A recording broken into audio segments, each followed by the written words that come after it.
That's perfect. Where's it?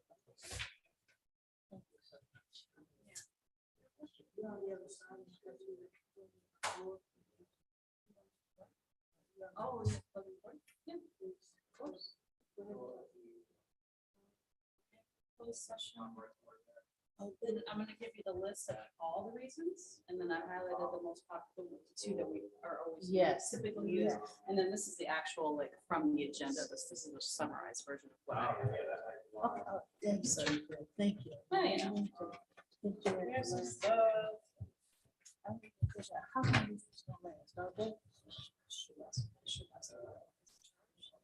Yeah, it's charged. Do you want to plug it in, or you feel? No, okay? I feel it. No, you should be okay. Thank you so much, Randy.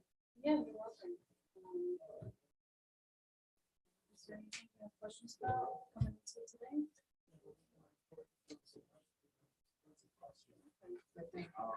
Yeah, this is the updated one from Nick, where it just adds, Victor's gonna do this, Stacy's gonna do that, I'm gonna do this. So I have to do this today? I'm not doing it. I'll leave it to you for next No, time. the victim knows to do it. Yeah, like we all know, like if there was a lockdown today, Victor's gonna lock some doors, Stacy's gonna lock some doors. Oh, I Steven's can gonna- do that. And then I'm gonna call I'm 911. sorry. No, that's okay. So where would that go? It's right, it's just right at the end. That's the only thing that's changed. Of insurance. Thank you. Yeah. Um, I'm not worried. Yeah. Good morning. No, you didn't, Brian.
And at this time, I will ask Dr. Miller if she would do the roll call for us this morning. Good morning, everyone.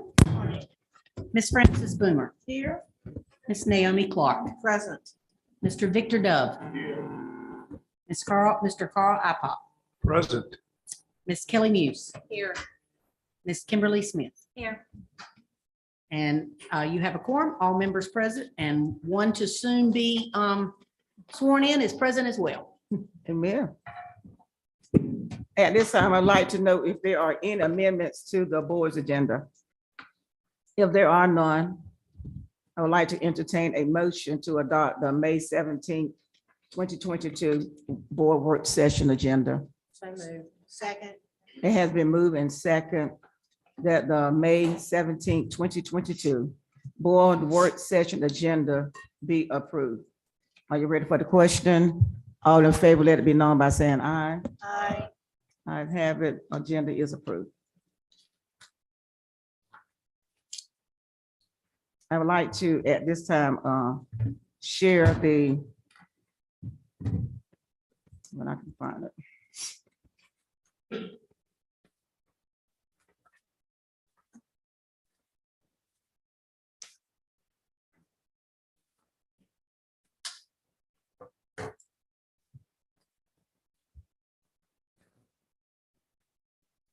Okay, I think we're going to ask Heather Mather if she will leave us in prayer this morning, please.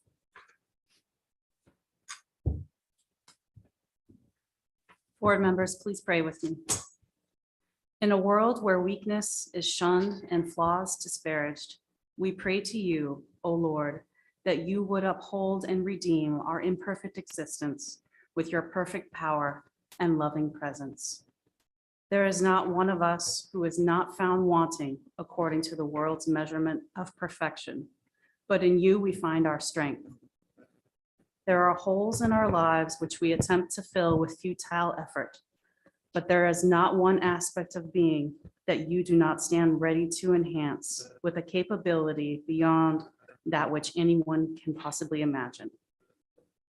Your power is released in our weakness. Your perfect plan is made evident where we flounder.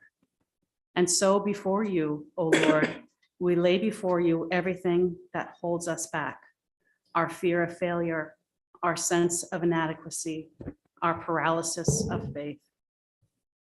In your mercy, may we boast not of our own competence and ability, but of the work you are accomplishing in us and through us, despite even our best efforts.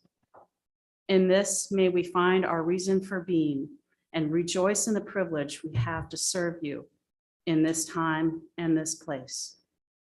In your powerful name we pray. Amen. Amen. Thank you. At this time, we would like to review the Craven County schools and vision and mission statements. Craven County vision, we envision a public education system that challenges all students and learners and prepares them to imagine and create a successful life, values educators, and empowers them to inspire and spark innovation in every student, leads in education and community engagement, and invites all students, their families, and all members of the community to work together to support the public education to the benefit of our students, our community, our nation, and our world. Our school vision, together with our families and community, Craven County Schools would educate all learners to personal, professional, and civic success through challenging and personalized instruction. And at this time, I'm going to ask Vice Chairman Naomi Clark to review the ground rules and the being item process and the safety procedure in the event of an emergency while we are in this meeting today. Thank you, Madam Chair. Meeting ground rules, post and approve the agenda, listen as an ally, one person speaks at a time, respect each other, no sidebars, everyone participates, stay on task, start and stop on time, schedule appropriate breaks, evaluate at the end of each meeting. And at this point, I'm asking that make sure that your cell phone is either on silent or vibration. Emergency procedures. In the event of a fire emergency, we will split the room in half. The right side of the room will exit out of the door to my left. The left side of the room will exit out of the doors to my right. Those moving to my right will go out into the parking lot towards the bagel shop. Those moving out to my left will go out into the parking lot towards Badcock Furniture and get as far away from the building until the fire department comes and clears the building. Tornado. In the event of a tornado, all of us will move out of the same doors. We moved out of the fire drill. However, we will go into the hallway behind us. We will crouch on the ground against the wall and cover our heads until the storm passes or the building is cleared. Intruder. We have changed our processes for an intruder to more reflect what we would encounter in a real emergency. First, if we have warning, we will alert each other, which means we will make it known by yelling or telling the building that there is an intruder. We will lock down if the intruder is not in the room.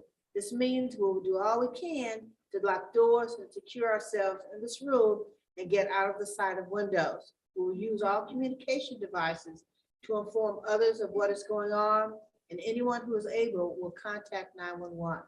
We will counter if someone comes into this room. We will use all of the objects available to us to try to distract anyone who will come in here to do harm, and those who will evacuate to get to safety as quickly as possible. In the event of a lockdown during a board meeting, the following individuals would have the outline responsibility. Victor Dove would lock the 2 doors nearest to his seat. Stacy Lee would lock the doors nearest human resources. Stephen Severa would lock the door nearest finance, and Heather Nelder would call 911. Should any of these individuals not be present, an alternate will obviously have to be chosen. With regard to bin items, board members, if you have a bin item, you will post it on the bin board and we'll discuss it at the end of the meeting. Thank you, Madam Chair. Thank you. Appreciate that.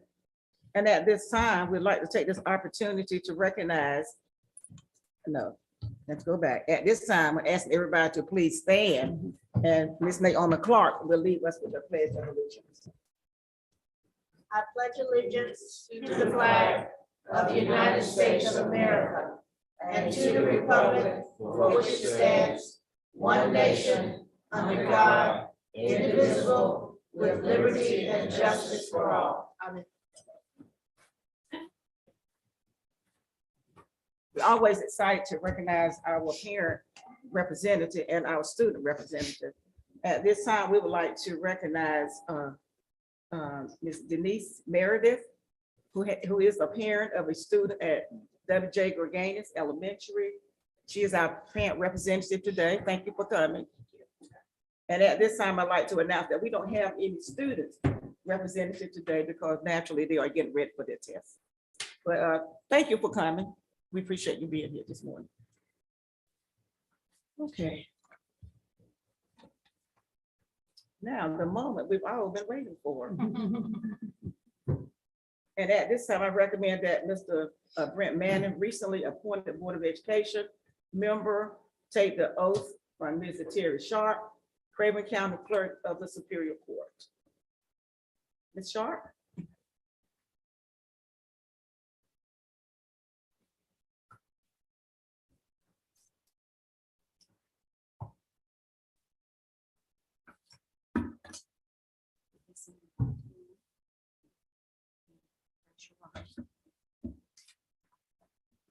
Before we get started, I just wanted to say it's an honor to perform this oath for you. And as I have said a couple of times before, I am a proud product of the New Bern Craven County Schools and a graduate of New Bern High School. And my son Jackson is also graduating from New Bern High School this year in less than a month. So we're really excited about that, and I'm honored to do this for you. Okay, so here we go. I, Brent Manning, who have been duly appointed to the school board of the Craven County School System, swear that I will support and maintain the Constitution and laws of the United States and the Constitution and laws of the state of North Carolina, not inconsistent therewith, and that I will faithfully discharge the duties as a member of the Craven County Board of Education. So help me God. I will. Congratulations.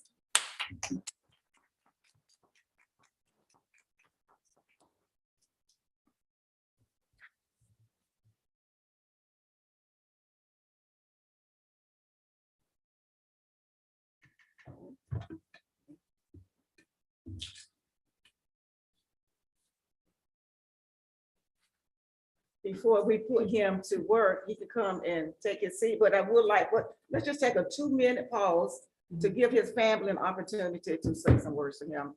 And then he can take his seat right here. Are you ready? What you say? If you want to say something. You want to say something? Or your yeah. family?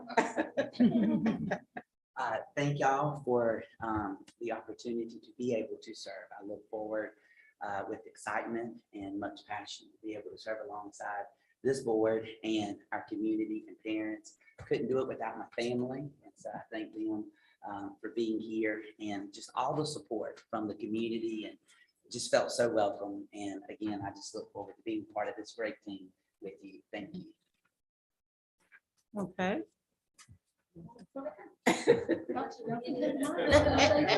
He's like, I'm not good at talking. I'm out of here. Thank you for coming.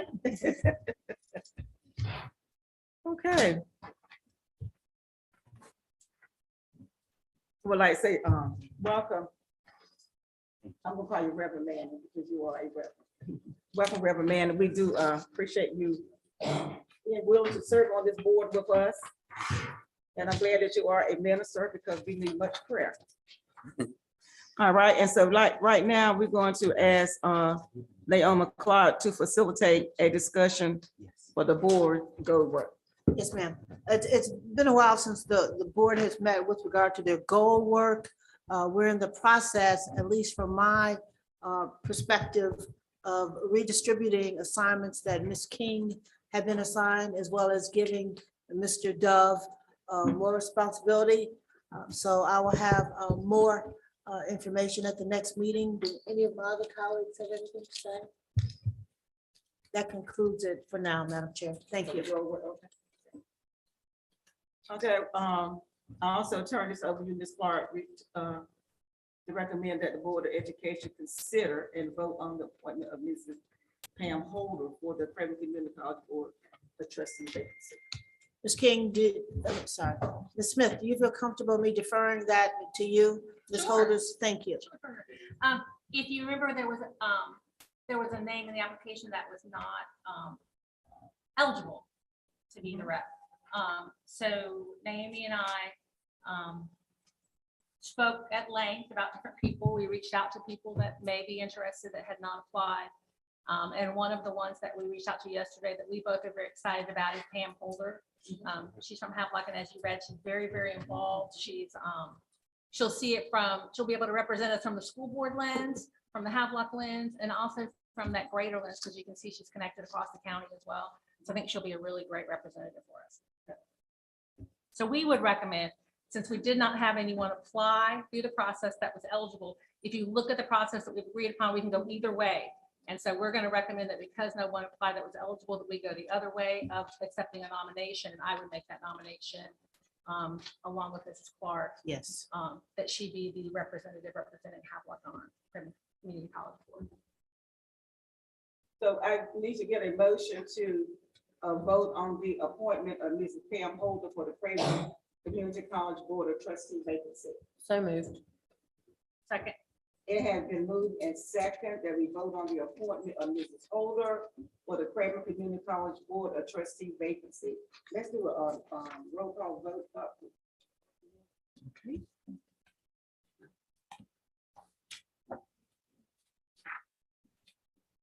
Ms. Frances Boomer, Yes.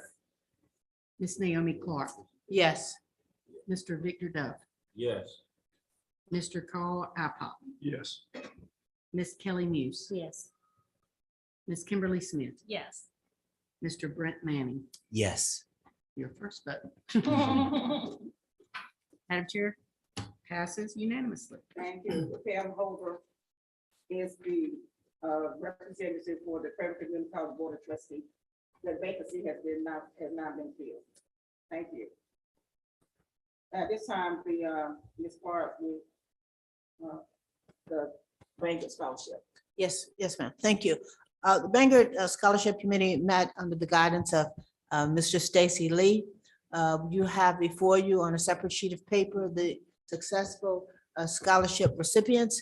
We will not announce those publicly until they have been advised of their awards at their respective schools. And that would be all I have at this time. So, but we do need, do you want us to approve these? Or do we approve these?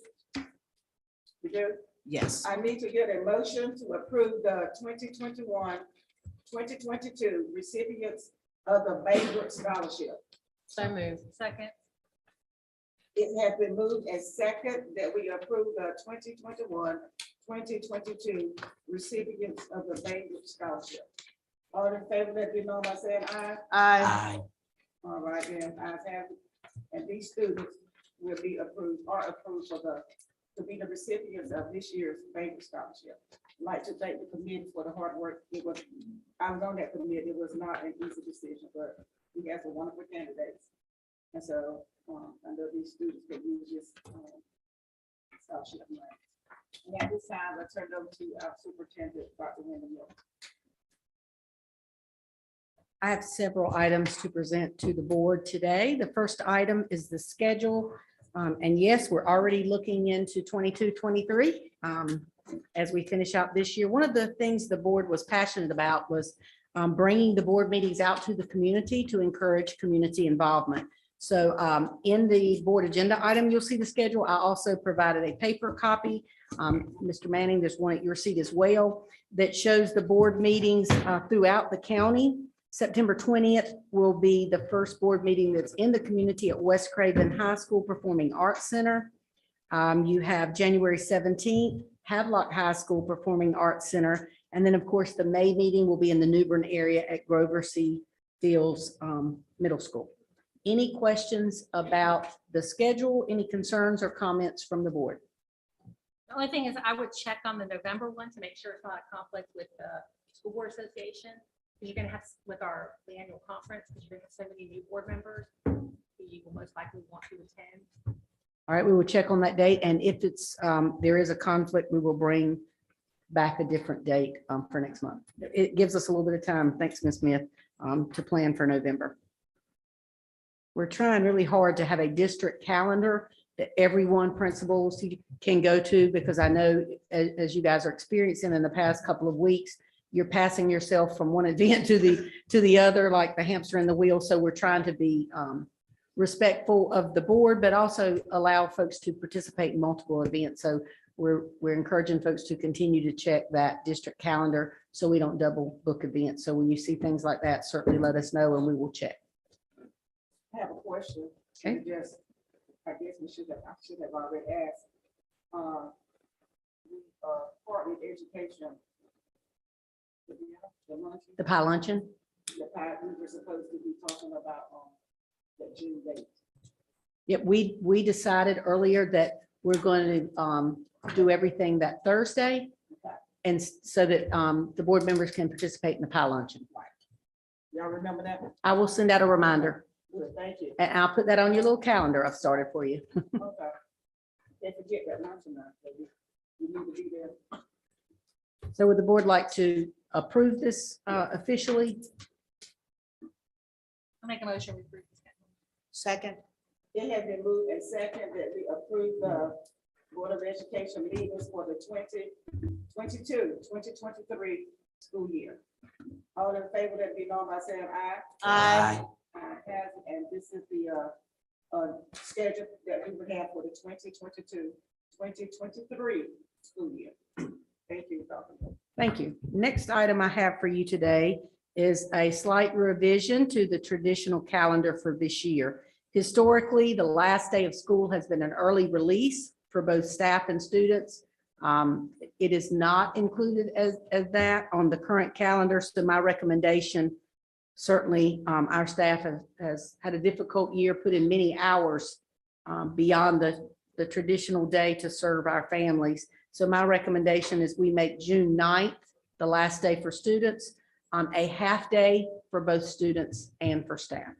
That will require board action since it is a change to the calendar. Any discussion, board members? That's more like this year. Yes, sir. So moved.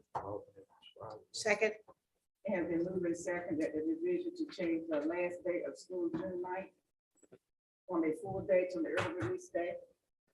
All in favor, let it be known by saying aye. Aye. And this will take place on June 9th. All right, moving right along. The next item I'd like to recommend, and several of you have shared with me throughout the states, hearing about school districts giving another teacher bonus. This money is exactly for this purpose, to give supplemental bonuses for teachers. So they give us an amount based on low wealth funding, so it will be different every year. So my plan is each year I will bring to the board the amount for the teachers, but our intent is to continue to provide additional bonuses above the 10% we give to our teachers. Certainly, it is a recruitment bonus, but it's also a retention bonus because the requirement is that the employee must still be employed on May 31st, 2022 to be eligible for this bonus. Based on the amount of funding, we originally thought 800, but I had Ms. Altman figure it down almost to the penny because we want to put the money in the hands of our educators. So I'm recommending that each teacher and instructional staff member receive an $825 bonus in the month of June. So the reason for the month of June, as you remember, our teachers no longer are allowed to be paid 12 months. They have to set that up on their own. And we have other bonuses that we don't want to give. And you often hear teachers say to you and employees that when we give lumps of money at the same time, it impacts the taxes and the actual bring home amount. So we want to put the most money we can in the hands of our educators. So that bonus will come in June. And for those folks, it will be hopefully more money to take home and to do something special for themselves after a hard year. So my recommendation to the board is for teachers and instructional staff employed on May 31st, 2022 to receive a bonus in the amount of $825 to be paid in June. I need to get a motion. Audience discussion. yes. Yes, ma'am. But when you say instructional staff, could you clarify that, please? That is all the folks that received the previous bonus, if they are paid through instructional staff funding. And it does include, and Ms. Altman can correct me if I'm wrong, counselors, teachers, counselors, media, and psychologists. There's one more. Is that it? Yep. And school-based coaches. So at a school, it is not for central office staff. I want to make that clear. It is for school-based instructional staff members. This is a wonderful idea, and I support it. My concern is that in the past, and it seems to be now, that those long-term subs would be excluded under your particular variable. And we need to do whatever we can because many of those long-term subs are the backbone or they assist our schools not having to close.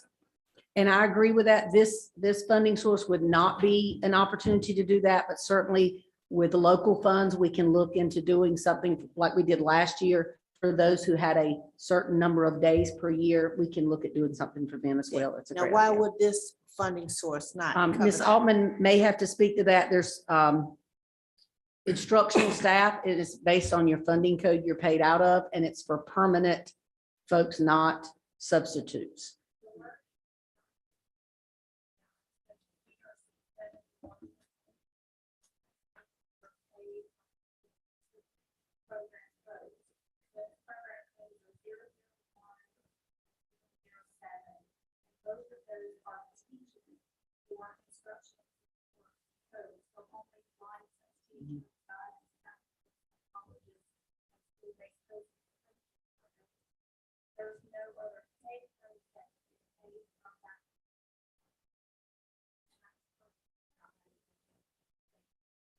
Without belaboring the issue, and I know you said you're going to pursue it because those long-term subs, but as soon as she mentions license, teachers, I'm thinking of several instances where we have licensed teachers who are long-term subs. And in the past, they have not gotten the supplement. Well, and last year we did pay a supplement to the long-term subs if they met a certain number of days. But this pot of money can only be used for those teachers and instructional staff that are permanent employees. But certainly we can look into other I ways hope to you do. reward our I'll long-term ask them subs. to do. My- Thank you.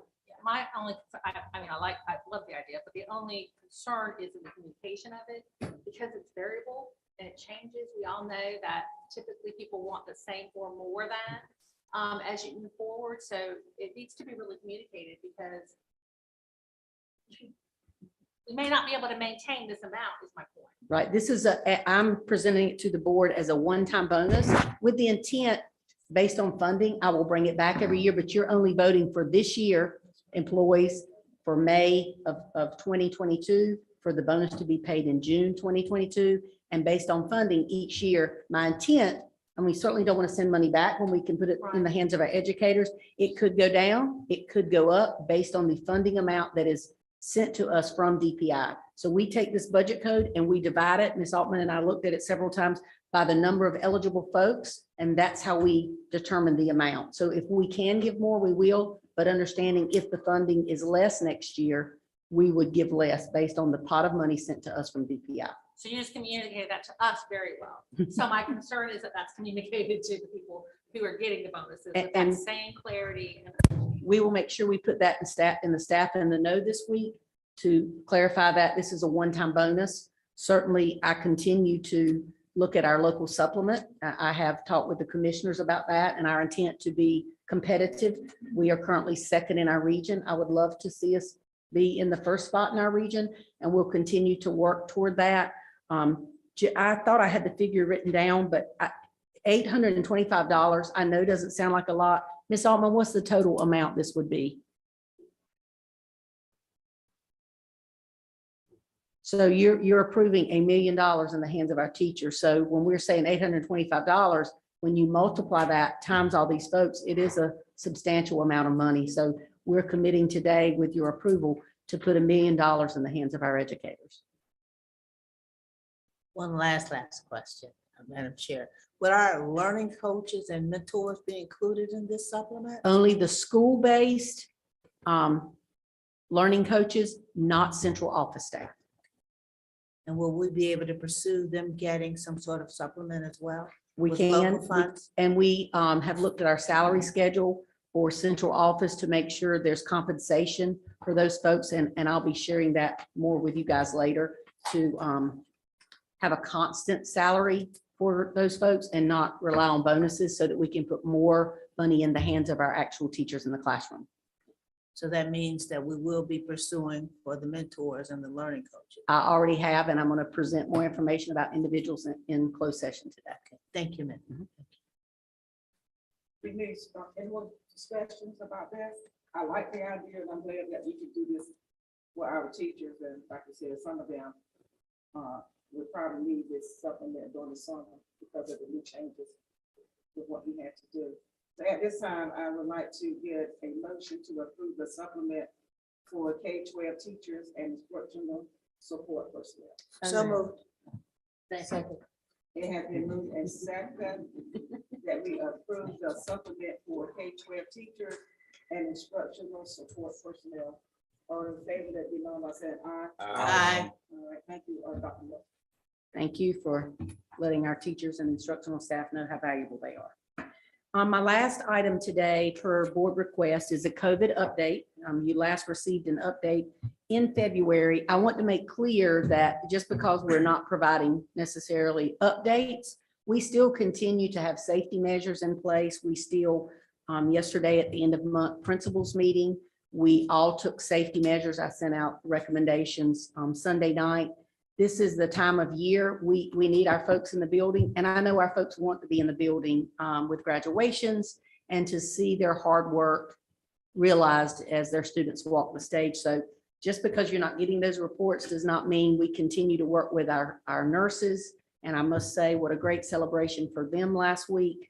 and they continue to be a very important part of our school district and the work we do to keep both our students and staff in school. So now I will present an update on where we are, and you'll notice the graphs look a little different as the state continues to learn more. They're tracking things in different ways. And Nurse Matt will also be a part of the presentation, and then we will both be free to answer questions at the end. So if we can pull up the presentation, the COVID update from May 2022.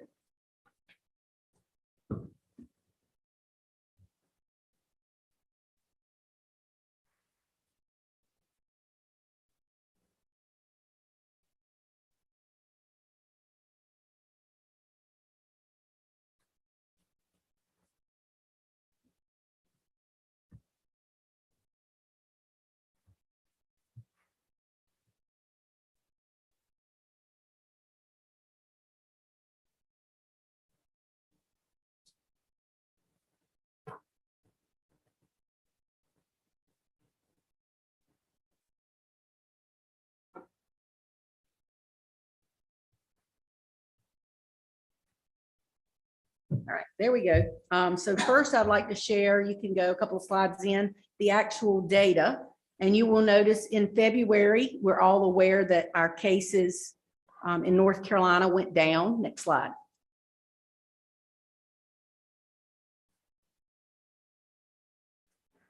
And unfortunately, as most of you are aware, in April, we had a slight uptick. And again, this is in the state of North Carolina, knowing that if things happen in the state, they pretty much happen in our schools.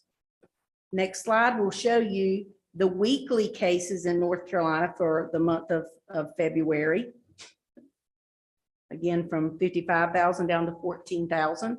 And the next slide will show you the April cases back up to 17,000. And you will notice on this, the state has started tracking. The blue are total infections. The red are reinfections, folks that are catching it more than once. So they're on their second bout with this. So they have started tracking that data. So I shared it with the board as well. These are cumulative numbers, or is this each month, the new cases per that week? I mean. No, these are new cases per that Per week. that So week. example, for May 7th, those were the cases that week, and the blue represents total infections. The red is reinfections. So you can see the uptick. All right, the next is actually the data from Craven County, weekly cases in February.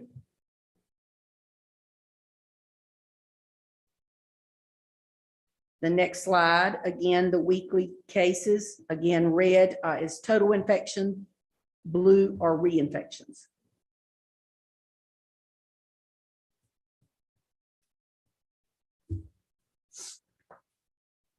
On the next slide is the data for Craven County Schools. So for the month of April, you will see we had 7 staff positives and 20 student positives, again, for the month of April. 7 and 20. Next slide will show you in May, 18 staff positives, 66 student positives.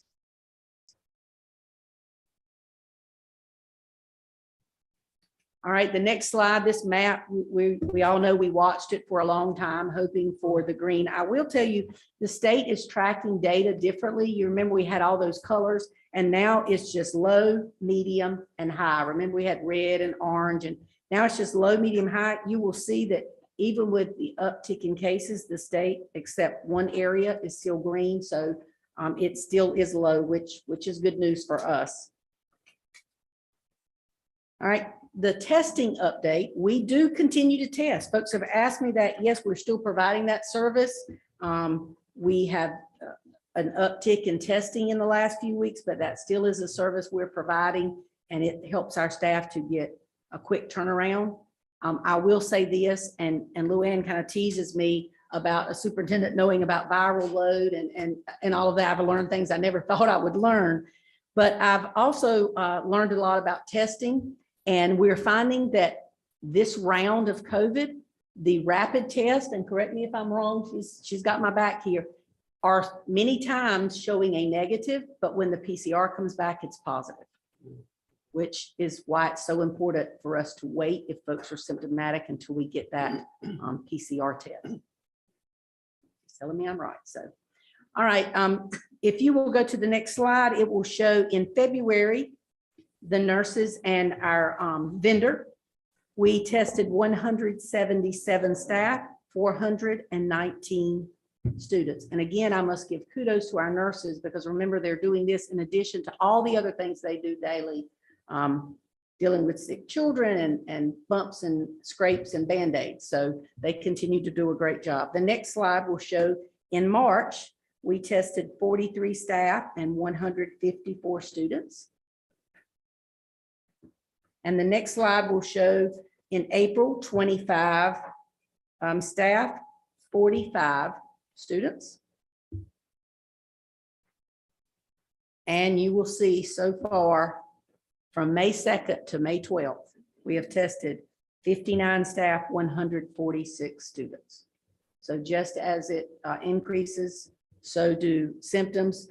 Unfortunately, this time of year is allergy season as well. So some folks may think they have allergies and are attributing it to that. But I will say for the most part, if folks are symptomatic, they're getting tested. Yay for the negative results, but we're encouraging that because certainly we don't want to have that spread. This time it appears that it's not as impactful to students, but we know our students go home to our families. So we have great obligation to keep our community safe as well. I'm going to let Nurse Mack come up now and talk about the Strong Schools North Carolina Public Health Toolkit. Folks think that's gone away. We still use that as our guidance. And she's going to present this part to you, and then we will both be available for questions.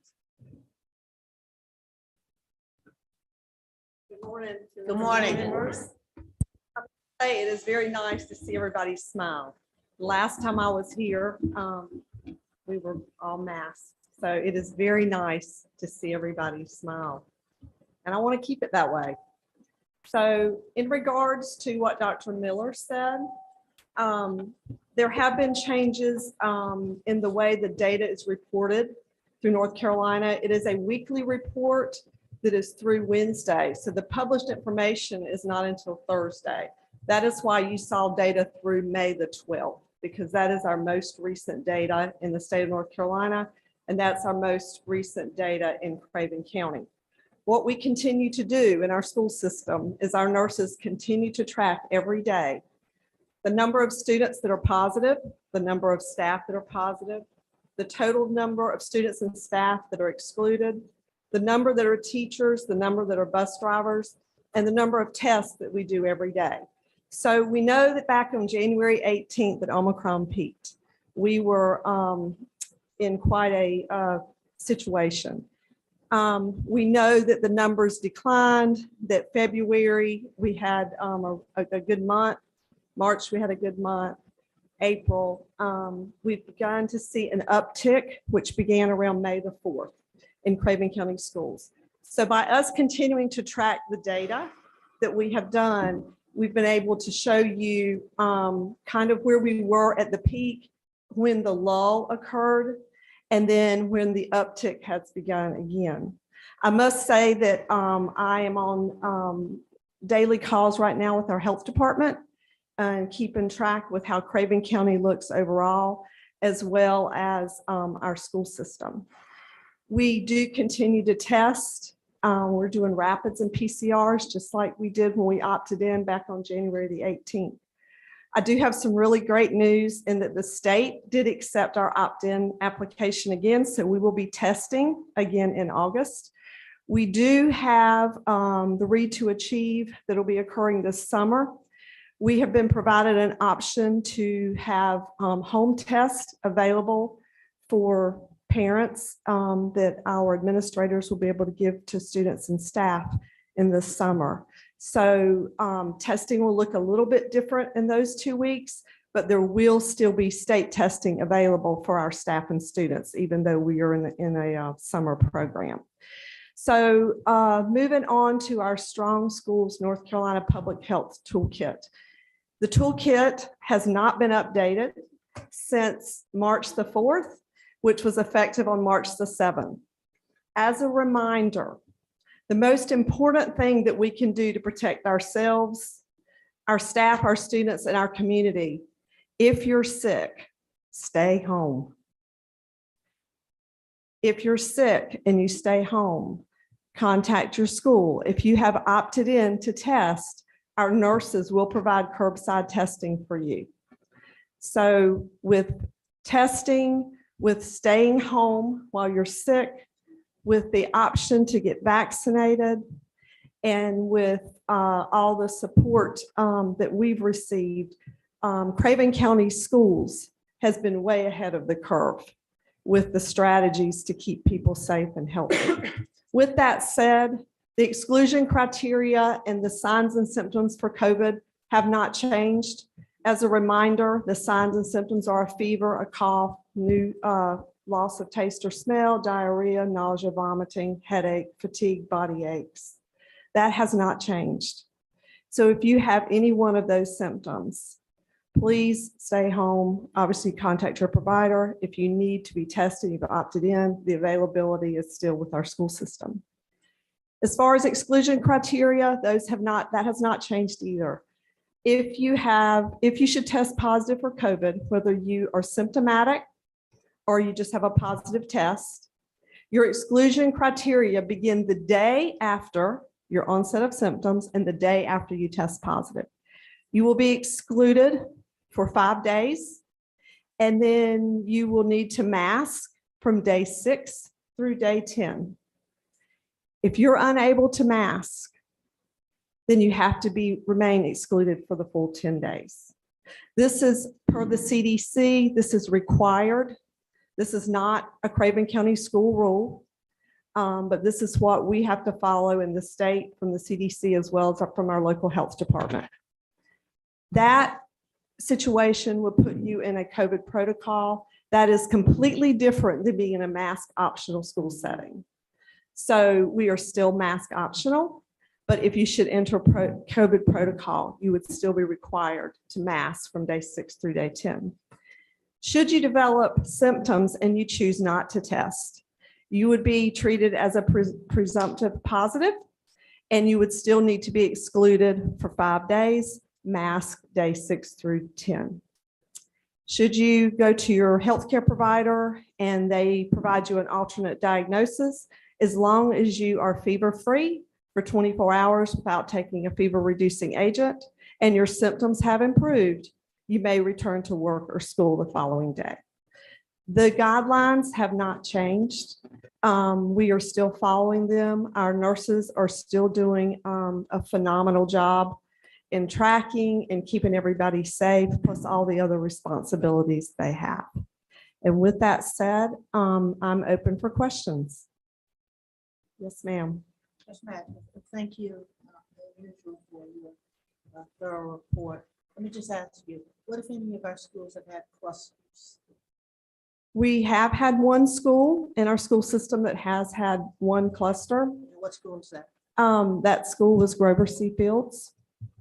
The reason that a cluster did develop, and by the way, when a cluster is identified, the data is given to our health department. Every positive case is reported to our health department.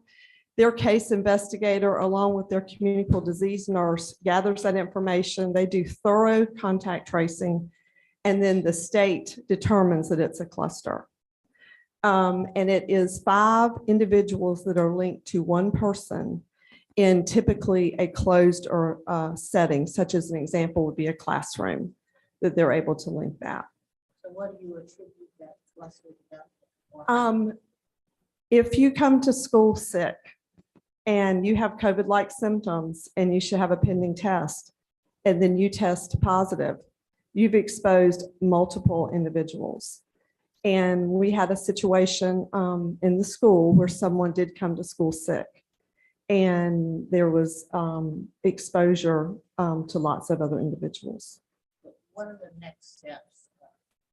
Obviously, nothing is perfect to prevent clusters occurring in our other schools. So what we've done is our principals have done a really good job. They've sent out communication and reminders to staff and students via their Blackboard.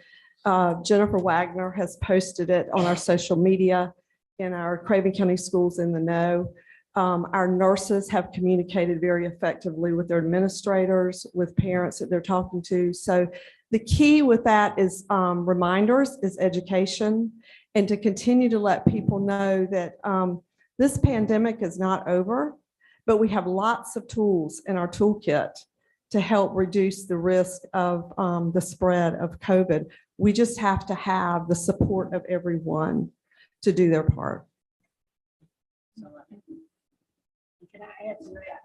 We also, over the weekend, and we did in this case, fog the buildings and the classrooms, and additional fogging of individual classrooms if the cases continue. So we continue to have our facility folks and custodians come in even over the weekend because it has to sit when no one's around for a certain number of hours. And we did that in this case, and that's probably what prevented even more spread.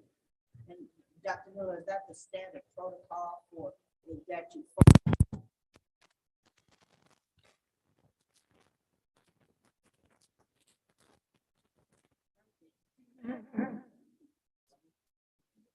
That's the standard protocol that you fog the buildings after a cluster develops? Well, we initially fogged the classroom, but if we start seeing positives pop throughout the building, and it really depends on the classroom. For example, if it's a self-contained type situation where the kids don't travel, they eat lunch in the classroom, we would work with facility support and the principal and the nurses to determine if it's an isolated case and fog that classroom. If we start seeing cases throughout the school, we, over the weekend, would just fog the entire school just to be careful, but that is standard protocol.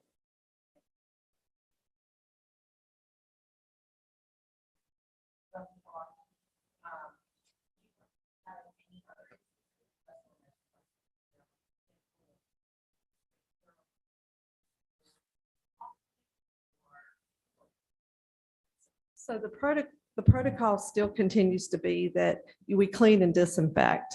And we really look at high touch areas such as doorknobs, handles, entrances in the bathrooms, things that are frequented often. If we have a positive in a classroom, we typically, the principal communicates with facilities, and there is thorough cleaning and disinfecting. And depending on this particular situation, we have been known to move the students to another classroom, let that classroom sit, because COVID is transmitted through air droplets, and the particles need to disseminate onto the contact surfaces. So then when they fog, they come in and then they have to wipe it down thoroughly. Thank you. Good Any more questions? Anybody? Thank you. We appreciate the information. Dr. Miller? And that's all I have for you today. That was Okay. just an update, did not require board action. Okay, thank you. Thank you. And at this time, I would like to recognize our principal of the year. And our teacher of the year. We appreciate them always being here. And did you all have anything that you all would like to add to what has already been said? Any questions about the school? Okay. So excited about the half day and the bonus. So thank you. Thank you so much. Okay.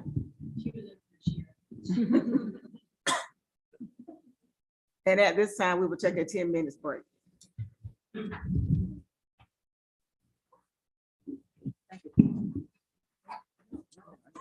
That's right.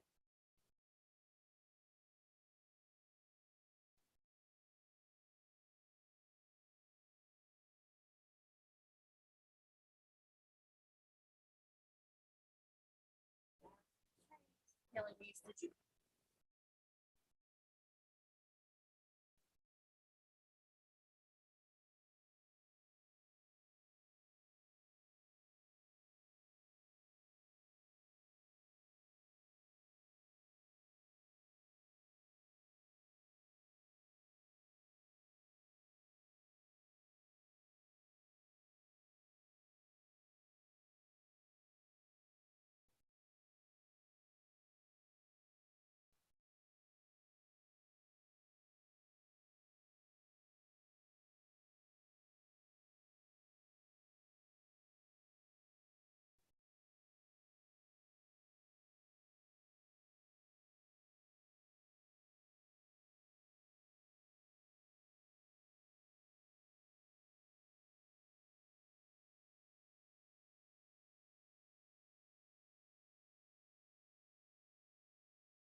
Check, 1, 2.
Check.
I call this meeting of the Craven County Board of Education back to order, please.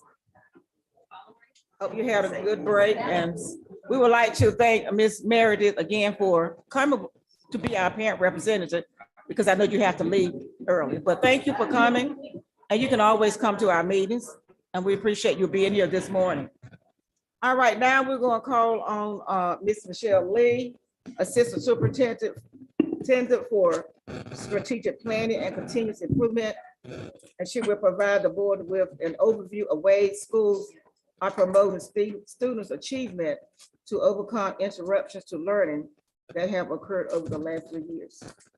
And as you remember, board members, as Ms. Lee prepares to present, we initially discussed this as learning loss, and that sounds so negative, and we don't want to focus on the loss. We want to focus on the gains. And I'm confident in what I'm seeing in our schools that we are going to have gains this year. I'm feeling good about what I'm seeing. I'm feeling confident in our staff, even in difficult times, even with vacancies. We have good things going on in our schools. One of the things the board did ask is for principals to come and share specifically what's happening in their buildings rather than Ms. Lee sharing each month. And I think that's a great idea. So you will see as you get the outline of next year's board meetings, how we have different quarterly reports. We will include the schools information as presented by the principals, and we will be sharing that with you. We want to give the principals an opportunity to kind of select some dates they feel comfortable with. And certainly our brand new principals, we would like to do later in the year so that they have some time to get acclimated and time to celebrate what's happening in their building. So next year, you will get the same information, but you will get it by the people closest to the work, the principals, and you will get a schedule for that shortly. Okay. Good morning. Good morning. As before, this is six more of our schools that I asked the principals to work with me in identifying things they had done in their buildings to accelerate academic gains. So at Trent Park Elementary, one of the things that stood out the most for me is their population of English language learners has really exploded this year. So one of the things that they did is they did get Lexia, which is our reading program, our online reading management system that supplements our core. And they purchased it for English language learners this year. So our students that speak a second language or are English is not their native language, they have the opportunity to work in Lexia in their native language. And that has been super helpful, according to Ms. Falconberry and the ESL teachers in making that connection. They also have after-school tutoring, and their master schedule was created to emphasize the teaching of foundational reading skills. The next school is Bridgeton Elementary School. One of the things that Mr. Curry at Bridgeton has worked hard on this year is emphasizing the reduction of tardies, and that has gone very well. Every day they identify how many kids were tardy the previous day, and that number has gone from 3 digits down to 1 digit in some days. The master schedule was created to allow common planning time, and the grade level intervention groups have started back meeting across the grade level to provide intervention strategies for students through the MTSS model. So that school has already started that work and getting that back up and running. Ben Quinn Elementary School, Mr. Wilson, his emphasis this year has been on critical thinking in his schools and really emphasizing the high yield strategies, making sure that the teachers are teaching those strategies and then children are applying it to their coursework. The work in social studies and science and mathematics has been about academic vocabulary and really boosting the explicit teaching of academic vocabulary, which we know will significantly help them in social studies, science, and mathematics. And then they also have created an intervention block where teachers can provide additional instruction and support based on the specific learning needs of their students. excuse me, at Graham Barden, they made sure that their teachers, using their Title I money, they made sure their teachers had strategic planning dates built into the calendar. And a lot of schools did have that, but Dr. Wallace emphasized that in our conversation, that had been a huge help, especially when you have the teachers with less experience who need to unpack those standards and really learn what the standards are expecting and how to assess them. Additionally, they have a fuel time, which is their intervention block, and they too are working through that MTSS cycle and providing additional instruction to students based on their specific learning needs. Lastly, the thing that most was emphasized was the data mining. Dr. Wallace has a great grasp on digging into the data and really looking for root causes. So they do a lot of work in that building on trying to identify root causes and then creating instructional plans that meet the needs of those students. At West Craven High School, Mr. Lee, of course, this has been his first year there, and he has worked really hard on the scheduling. So in making sure that all students have the opportunity for tutoring in math and reading. That is one of that was one of his goals at the beginning of the year, making his master schedule allow for that. They do the flex lunch option, and that also allows time for extra support for instructional needs, as well as enrichment for students who need that. And then he has spent some time making sure the credit recovery program at his school is as rigorous as it should be, and making sure that kids, when they recover that credit, it is adequate to prepare them for the next course. And finally, Havelock Elementary School. Havelock, they have a school-wide after-school tutoring program that they have. And they have hired tutors to come in, and they do that after school, as well as the intervention time. They have a Love of Reading initiative. And I know Dr. Barber has spent a lot of time in helping children, her love of reading. Of course, she has that from her days as a media coordinator. And she really has done a lot of work with getting kids to find their passion, learn what their likes and dislikes are, and do self-selected reading.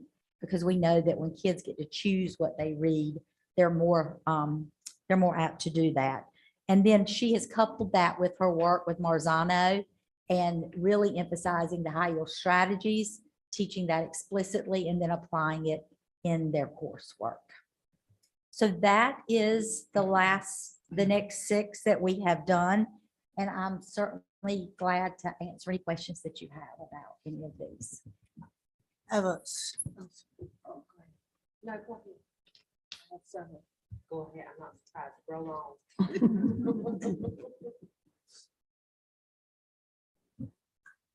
Dr. Miller, I'm a semanticist, and so are you. What you like to call advancing student gains, I say student losses. It looks like a duck, it quacks it like a duck, it is a duck. With that being said, my first question is, none of these are new principles. So first question is, what prevented these particular principles from coming and presenting to us today? I think because we had already done this with all the other schools, in addition to ramping up for testing, and they were out of the building yesterday, keeping our folks, principals and teachers in the building as much as possible. So next year we will plan accordingly so that we avoid those dates as we already talked about today. So there's not conflicts, and everyone else had Miss Lee. So we were going to finish out this year, but we will start next year, and every principal will present their school's improvement initiatives.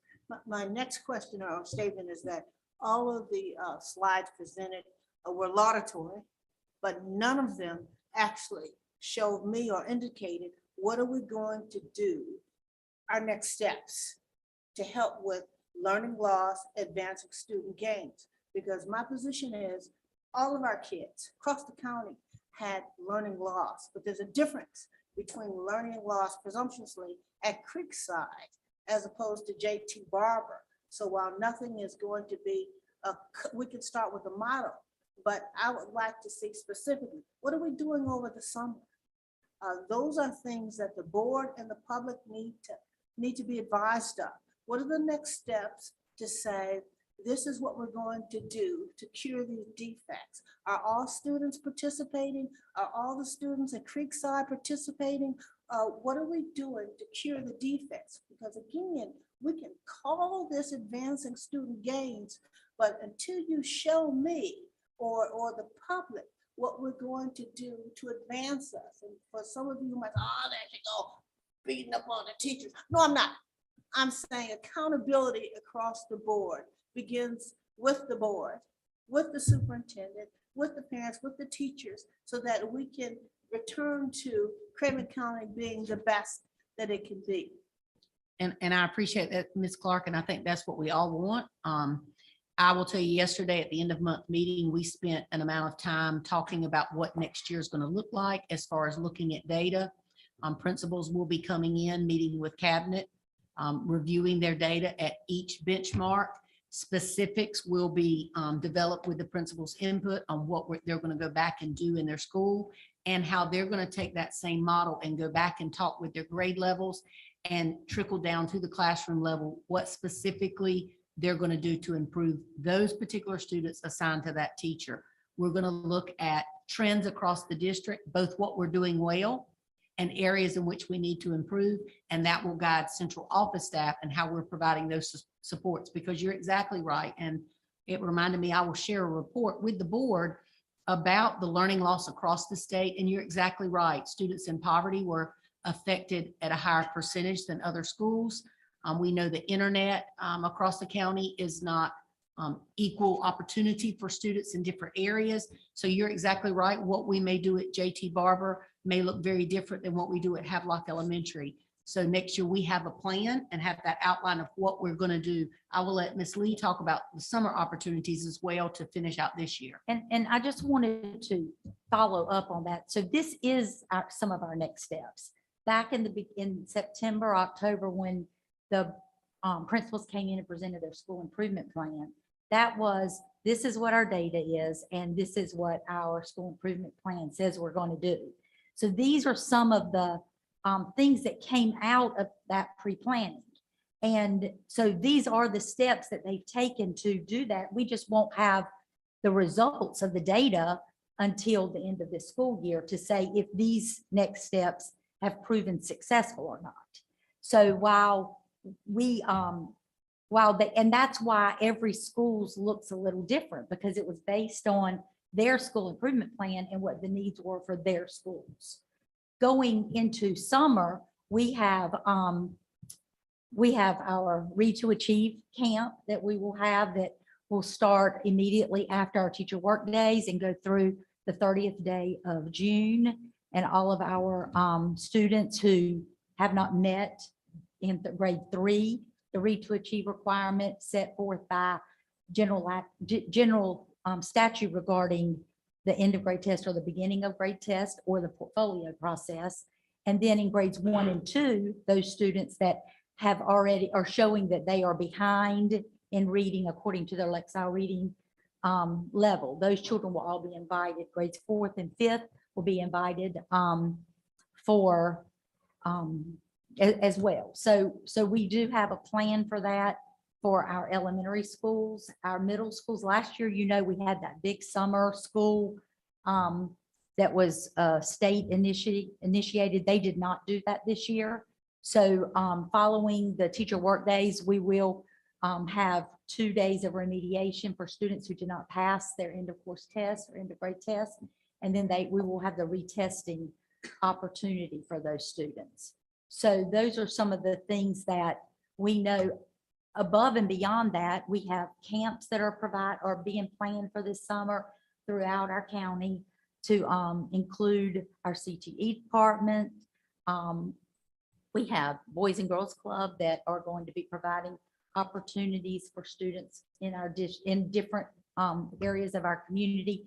So we do have some summer opportunities, as well as our state has the reading initiative that's going on, and they have rolled out a huge initiative of resources that we have available for students to access over summer months.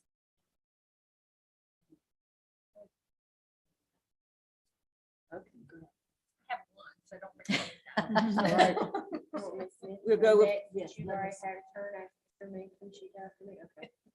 So on credit recovery, I've received like a lot of questions and phone calls and stuff. Is there a time limit on credit recovery for how long kids can stay in credit recovery? Our secondary director / assistant superintendent is doing the job of many right now is going to answer that question.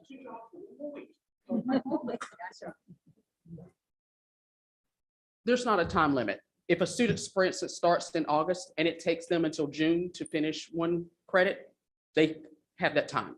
We don't have a cutoff. Some students work faster than others. Some are dedicated and working solely on one But class I've and then received a lot of phone calls saying credit recovery, there's a whole lot of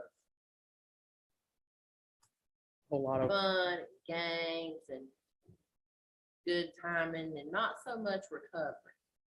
tell me what you mean in the class? Mhm. Okay, so that's a different question than how much time it takes. So if they're doing their credit recovery during one of their class periods and they're not No, actually they're working, actually in the credit recovery room. right, that's what I'm But saying. there's a whole lot of other stuff going on in that room besides credit recovery. Okay, then we need to have a conversation so I can address that specifically at whatever school it's going on at. Okay, so that's different than how long the credit recovery takes. and Okay, that may be the reason why it takes a year. that could be, that could be the case if they're I'm not And it just working. shouldn't, and I Yes. know, but it should not take them that long. I mean, They don't get to take that long. I mean, they get a credit a semester for a class, so to recover one, it should be a year. It should not, no, it should not should take you not that take a long, year. but there's not a Stop that. cutoff. No, it should not take you as So long we as need the to original stop course that. takes. It shouldn't be a year. Either you get it, these participation trophies and dragging it out forever. Here's the deal. I received a message from a teacher yesterday. And I'm gonna tell you just what I tell my own children. Haley, honey, I love you, and nobody loves you like me and your daddy. But nobody in this world cares if you're successful. Nobody in this world cares if your rent's paid, or if your light bill's paid, or if you've got a washing machine that works, or you've got clean clothes to wear. Nobody cares. And when you get out of my house and you have to stand on your own 2 feet, that's what you're gonna have to do, baby girl. You're gonna have to stand. Because I'm not gonna be here all the time to be your safety net. And we are failing kids if we are not preparing them to stand and letting them take a credit recovery class to drag it for a year for one credit. That's not preparing children to stand. Absolutely. And there's a staff member in there who who is responsible for making sure they are So working. I want So to know yes. how many children in this district have been in a credit recovery class for a year? I want a number. Okay, that will take me a bit of time, but I will get it for you. That's fine. Take as long as you need. Just don't take a year. Okay, I will try not to take a year. Okay, but I agree with Ms. Musto. It should not take, and the purpose of it is to, and I've known students who graduated because of credit recovery. They were serious about what they had to do. They got in there, they did the work. They did not play around, and they did. And so I feel that if a child is in credit recovery for a whole year, right, it should not take them that it long. should not take them Absolutely. that, if they're serious Mhm. about what they're doing. I mean, And I'll tell you guys, I got a message yesterday and I'll read it to you. I won't tell you who it's from, but I'll read it to you. I'm tired. We'll start teaching some college classes next week, just a class. But I've got to do something. It's crazy here. I can't handle it. I'm not preparing kids for college, work, military, or anything except to live off the government. That was a message that I received yesterday from one of our teachers.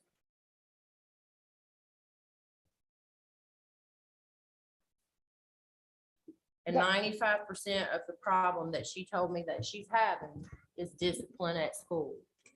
Send the kids out, they send them right back. Send the kids out, send them right back. And we all know that there are some children who are going to behave no matter what. And there are some kids that are not going to behave no matter what. And then we have the on the fence kids. And depending on the leadership in the classroom will determine what side of the fence those children fall. Okay, so are you talking about credit recovery still, or are we going on to something else? It's all of it. It's all, Okay. one goes together. So I'm gonna have to have credit recovery if I'm a student because I can't focus in my classroom because there's disruption all the time. Does that make sense? It's all connected. It's like worms in a bucket. And I get it. I wouldn't want to suspend kids either, and I wouldn't want to discipline. I don't like discipline on my own kid, but I sure will. And discipline at my house, I can assure you, is swift and severe. It just is, because the world will not love her like I do. Dr. Diggs, Yes, ma'am. The length of time is not decided by the county, is decided by the state for credit recovery. No, there's no cutoff. Is that a county law or state law? There's no law about it. Yeah, it's programmatic. Right. When a It's- child successfully meets the objectives in the course, Right. then they get credit. It's not like a class where each student's working on their individual. So if I go in for Needs. biology, I take my pre-assessment in the program and it determines how much I need to do to master what's left for me. Okay. So I may not be assigned as much as Ms. Lee is assigned in that same course based on our pre-assessment. It's the nature of the program. Yes, and Okay. so, but how much I get done should still not take me as long as the original course would have Right. taken, which is a Sure. semester. Okay. So I should be able to work through it quicker if I am consistently working on what I'm assigned to do. Right. So it should not take any student that long. Get That's back what you to- said. I mean, you said you're supposed to be able to get your credit in a semester, Mhm. but we're letting kids drag it out a year. Well, if they're not getting the work done, we can't just stop it at the semester and give them credit. They've got to finish it. We just stop it at the end of the semester and they don't get credit. The world is not. gonna Right, give and then them they start credit. off, but then they've got to do it all over. They still have to Then have that that's on biology them. credit. We Yes. have to start holding kids accountable, y'all. We just do. Well, so, no, I'm saying either way, they either have to, we stop it and they still don't have credit, or we let them continue until they get the credit. But either way, they've got to keep working on that required course if it's a graduation requirement. I think what's going on is that, I think this is a school to school situation. I think that what you're saying, Ms. Muse, and what you're saying is very important, but I think that what you're saying is not necessarily the situation that we have at all schools. I don't think it's happening in all schools, okay? Right, and it wouldn't be for all students. All students Right. wouldn't be in that situation. It Right. just depends on whether or not they're working, but if they continue not working and we take them out of the Right. credit recovery and put them back in the classroom to repeat the entire course, they still have to, it's still gonna take them that amount of time. They can do it quicker in credit recovery, but it's up to them and how quickly they work. And if they're being supervised, they're made to do it. If they're in credit recovery for a year when they'd only be in the original class for a semester. Ms. But if they- Freeble, let me I'm hear from sorry. Ms. Freeble. Oh, you good, Ms. Freeble?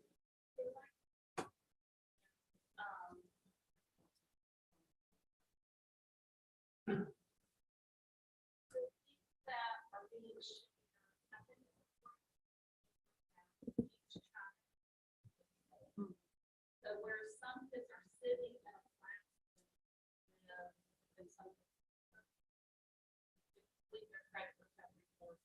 Thank you. Thank you. Other students are doing this as a fifth class. They're doing it totally independently. They're not sitting in a classroom.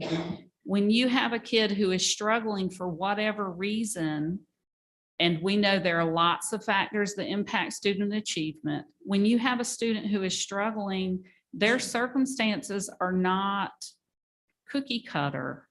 The solutions aren't cookie cutter.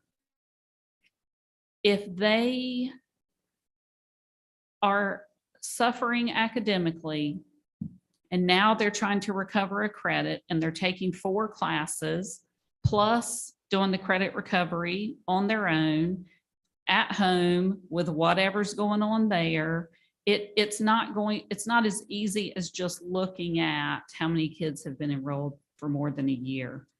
And going back to the point that Dr. Diggs said, if we don't give them the time that they need, We pull them out of credit recovery only to put them right back in credit recovery. I don't know that we're solving anything except creating more work for the people who are pulling and enrolling and shifting, and it's just a lot. There are lots of pieces and parts, you know, and keeping in mind the things that we're monitoring, right? This conversation could be about cohort graduation rate. Credit recovery is a valid option to help keep kids on track to get out in 4 years. But that might mean them recovering 2 credits at a time outside of the regular school day, or recovering credits in the evening during pass to stay on track. So it just makes me nervous, to be completely honest. I want the board, or I would encourage the board to think about the entire picture, because it's about a lot more than just how long it takes to recover a credit. So what I'm hearing you say, Ms. Freeble, is that, because initially, let me start here though. Initially, when Kelly came with her stance, I'm like, I hear what But you're there saying is a and I lot of agree. different around from my Right, and I understanding. agree exactly with what you were saying. Then I heard you, Ms. Diggs, come and explain it, and I'm like, it's almost like I'm like, boing, boing, and I'm over here, boing, and I see validity in everything all of you all are saying. I stand on the point that a lot of times, and we're not trying to blame any teachers or say teachers aren't doing this. I don't want any teachers to take this as a blanket statement, but I've heard from teachers that some teachers goof around and don't do their job or teach the class how it's supposed to be taught. So in response to what Ms. Muse was saying, we need to make sure the teacher in this particular school is standing up to what he's supposed to be, or she's supposed to be doing in that class. But to what you were saying, you're saying there are some students that may need that year, and that shouldn't be looked at as it's taking too long for that particular child due to the course load that they already currently have. Yes, sir. I know without a doubt that there are children on my campus who have taken a year to recover a credit. And it's There not are 'cause of probably goofing. children who have taken more, to be completely honest. But keeping in mind that, yes, we know what they should do, right? In an ideal world, they would have passed it the first time or the Mhm. second time that they sat in a face-to-face class. But kids who struggle academically, there's a root cause for that. And not being able to identify that root cause or not being able to solve that issue, credit recovery is an option. And they didn't get it within a semester the first time face-to-face with an instructor. Now doing it on the computer without a face-to-face licensed teacher, it might take them longer than a semester. But there's no doubt in my mind, and I believe it's exactly what you're saying, but I'm gonna take people that I can personally, children that I can personally reflect upon. There's some children in my life that I know if they're credit recovery, that they probably would be goofing around. And if they don't have a strong teacher, this particular child that I'm personally connected with, if they don't have a strong teacher guiding them, that's what's gonna happen. So that's just on an instance that I can speak on. I understand yours, but back to Ms. Muse's point, what are we gonna do as a collective? Because we are all one, we're working together, not against one another. What can we do to assure, like if we went to closed session, this particular person that she's talking about, that teacher's doing what they supposed to be doing and not being the children's friend, or being their instructor? Well, I think that is very similar to any of our other classes, not just in the credit recovery room, but in any of our academic classes or our elective classes. And it goes back to what's going on in the school, like Ms. Freeman was talking about, and assessing each situation. So they have to do walkthroughs in that classroom the same that they would do in an English classroom to see that things are going the way they should be going. Mhm. So if they do assess that that teacher is not holding the students accountable, that would be one factor. Mhm. If the teacher is holding them accountable and the student is being resistant, that would be another factor. The outside factors, we may not be able to assess all of them, particularly if it's a student who is doing this on their own time. They've got their 4 classes that they're sitting in every day. They're coming to after-school assistance and then still working at home. it may take that student longer. So it just depends on all those different factors and getting a grasp on those. But it's hard to say that one blanket solution is going to fix any of those. But if it is a situation where we have a staff member, just like in any other class, who's not doing their job as assigned, then the school leader would have to address that. Right. So we would have to start looking at all those different pieces and parts, like Ms. Friebel mentioned, and see what is causing that. Because I can't say that that's the case in all of our schools or for every single student. We would have to look at all of it the same way we would in any other class.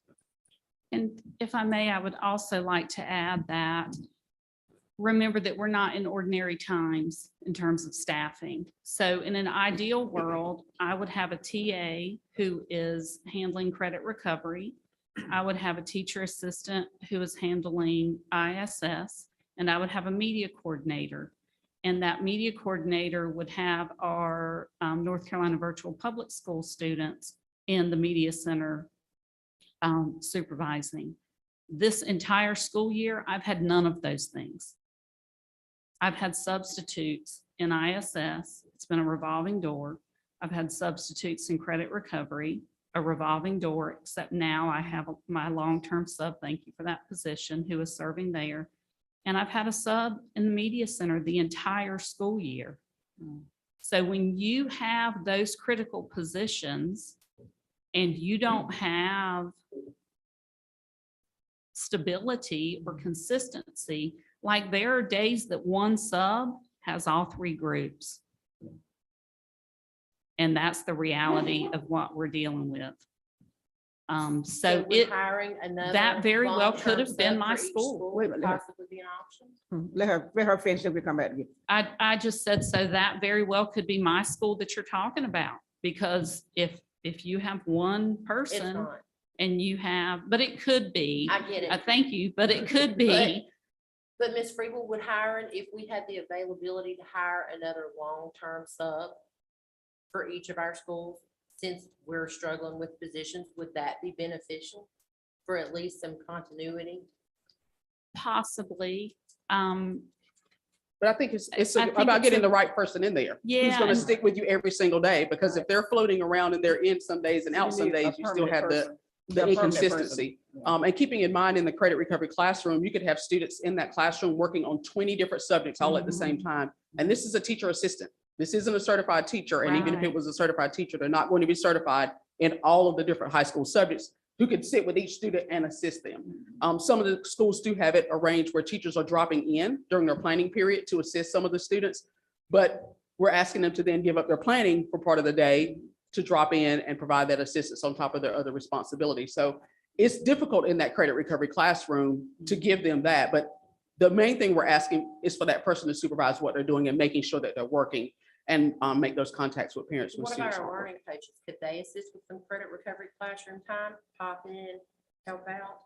Then they're also not doing their assigned. I mean, That's right. anytime we pull someone, and I hear what you're saying, but we're pulling someone from their other responsibilities, whether it's a learning systems coach or a mentor, then they're not doing their other work.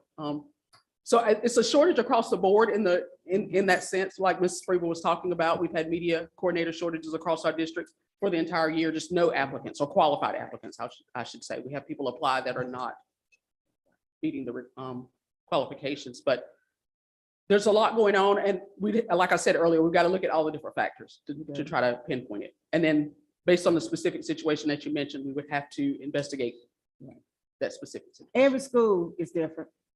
Yes, ma'am.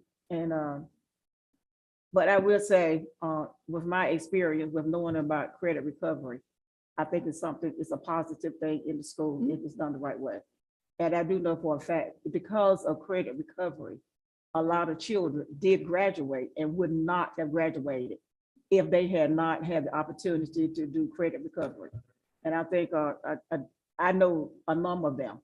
I do know a number of them that they did benefit from it, but it's just take the right persons in the right position and like Ms. Friebel said, you know, her situation at her school is different. And it may be different at West Quay, maybe different at New Bern High School, but the program does work. It does work.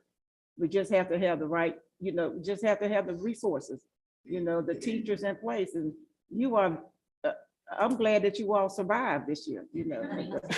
I mean, really, I'm just glad you survived. And so I think it's a program that we need to keep.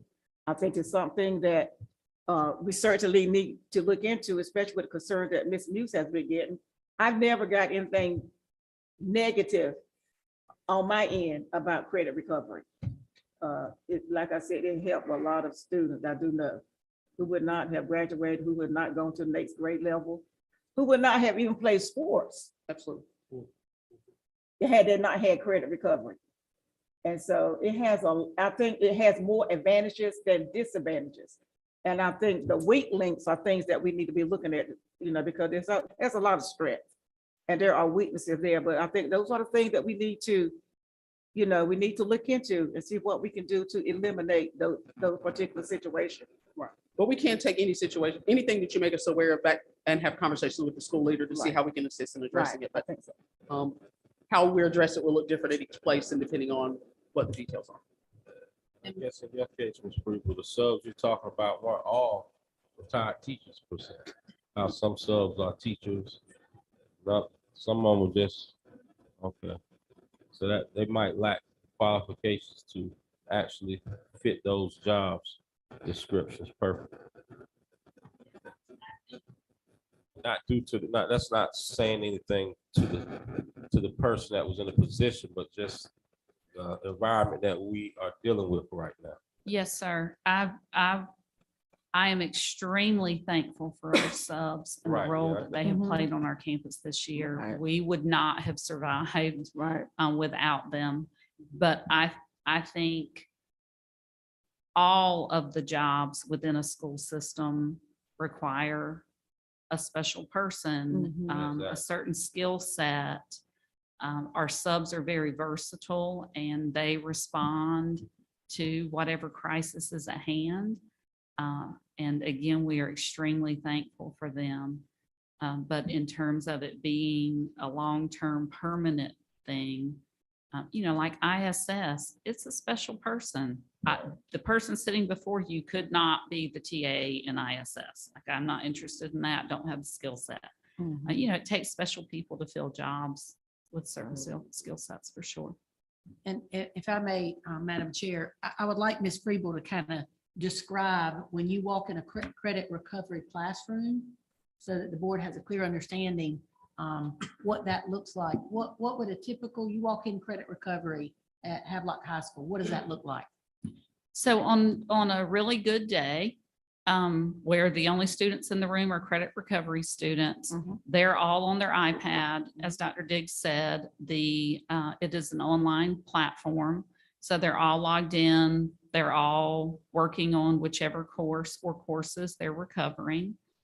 The TA in the room or the adult in the room is monitoring, supervising. That person keeps records and sends both the admin and the counseling team updates on who's making progress and who isn't.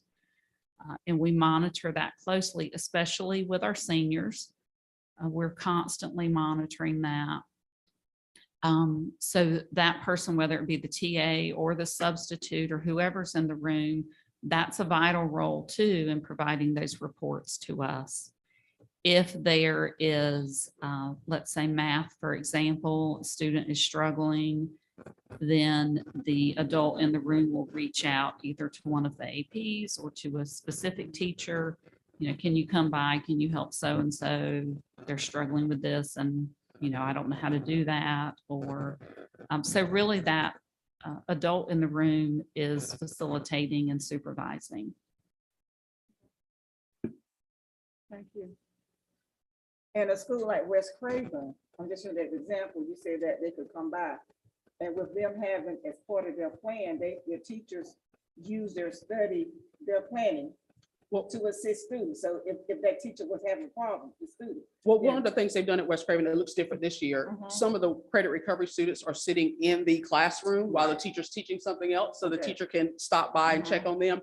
But again, we're adding to their load, and if you already have 32 students sitting in your Math 2 class, adding 3 more that are working on something completely different, and those 3 aren't working on the same thing within Math 2, they've taken that on to try to help students recover and catch up, but it's one thing that But they're trying this year. Right. So we'll see the success of that. But Mr. Lee and I did speak about that as part of his plan. Like I said, every school is different, Mhm. and we have to know who you labor among, know who your students are, kind of go from there. But, we could talk about this forever, okay? And, unless the board members have any more questions. I'm sorry, Ms. Kim, you have. And I just want to say, isn't this a sign of personal growth for me that you guys have been watching me for 20 years? I sat here and waited my turn. I did not jump in and interrupt anybody. I just waited my turn. So I would like to say, I want to add to that discussion and then ask the question, the what if question that I have. Because when I add to this, I do not want to diminish or undervalue the concerns that she brought forward. I want to add balance because I think right now in this environment, it's incredibly important to have balance. For every teacher that sent a text to you yesterday, there's another teacher who helped a kid get a full ride to a military academy, who helped a kid graduate with an associate's degree from high school, who helped a kid get an internship and start a job. So, we want to worry and express the frustration of those teachers, that ones that texted you yesterday, but we also want to be really careful to always acknowledge and celebrate the teachers who are being really successful and feeling great about their jobs. We need to really, right now in this environment, make sure we keep that balance. And same with students.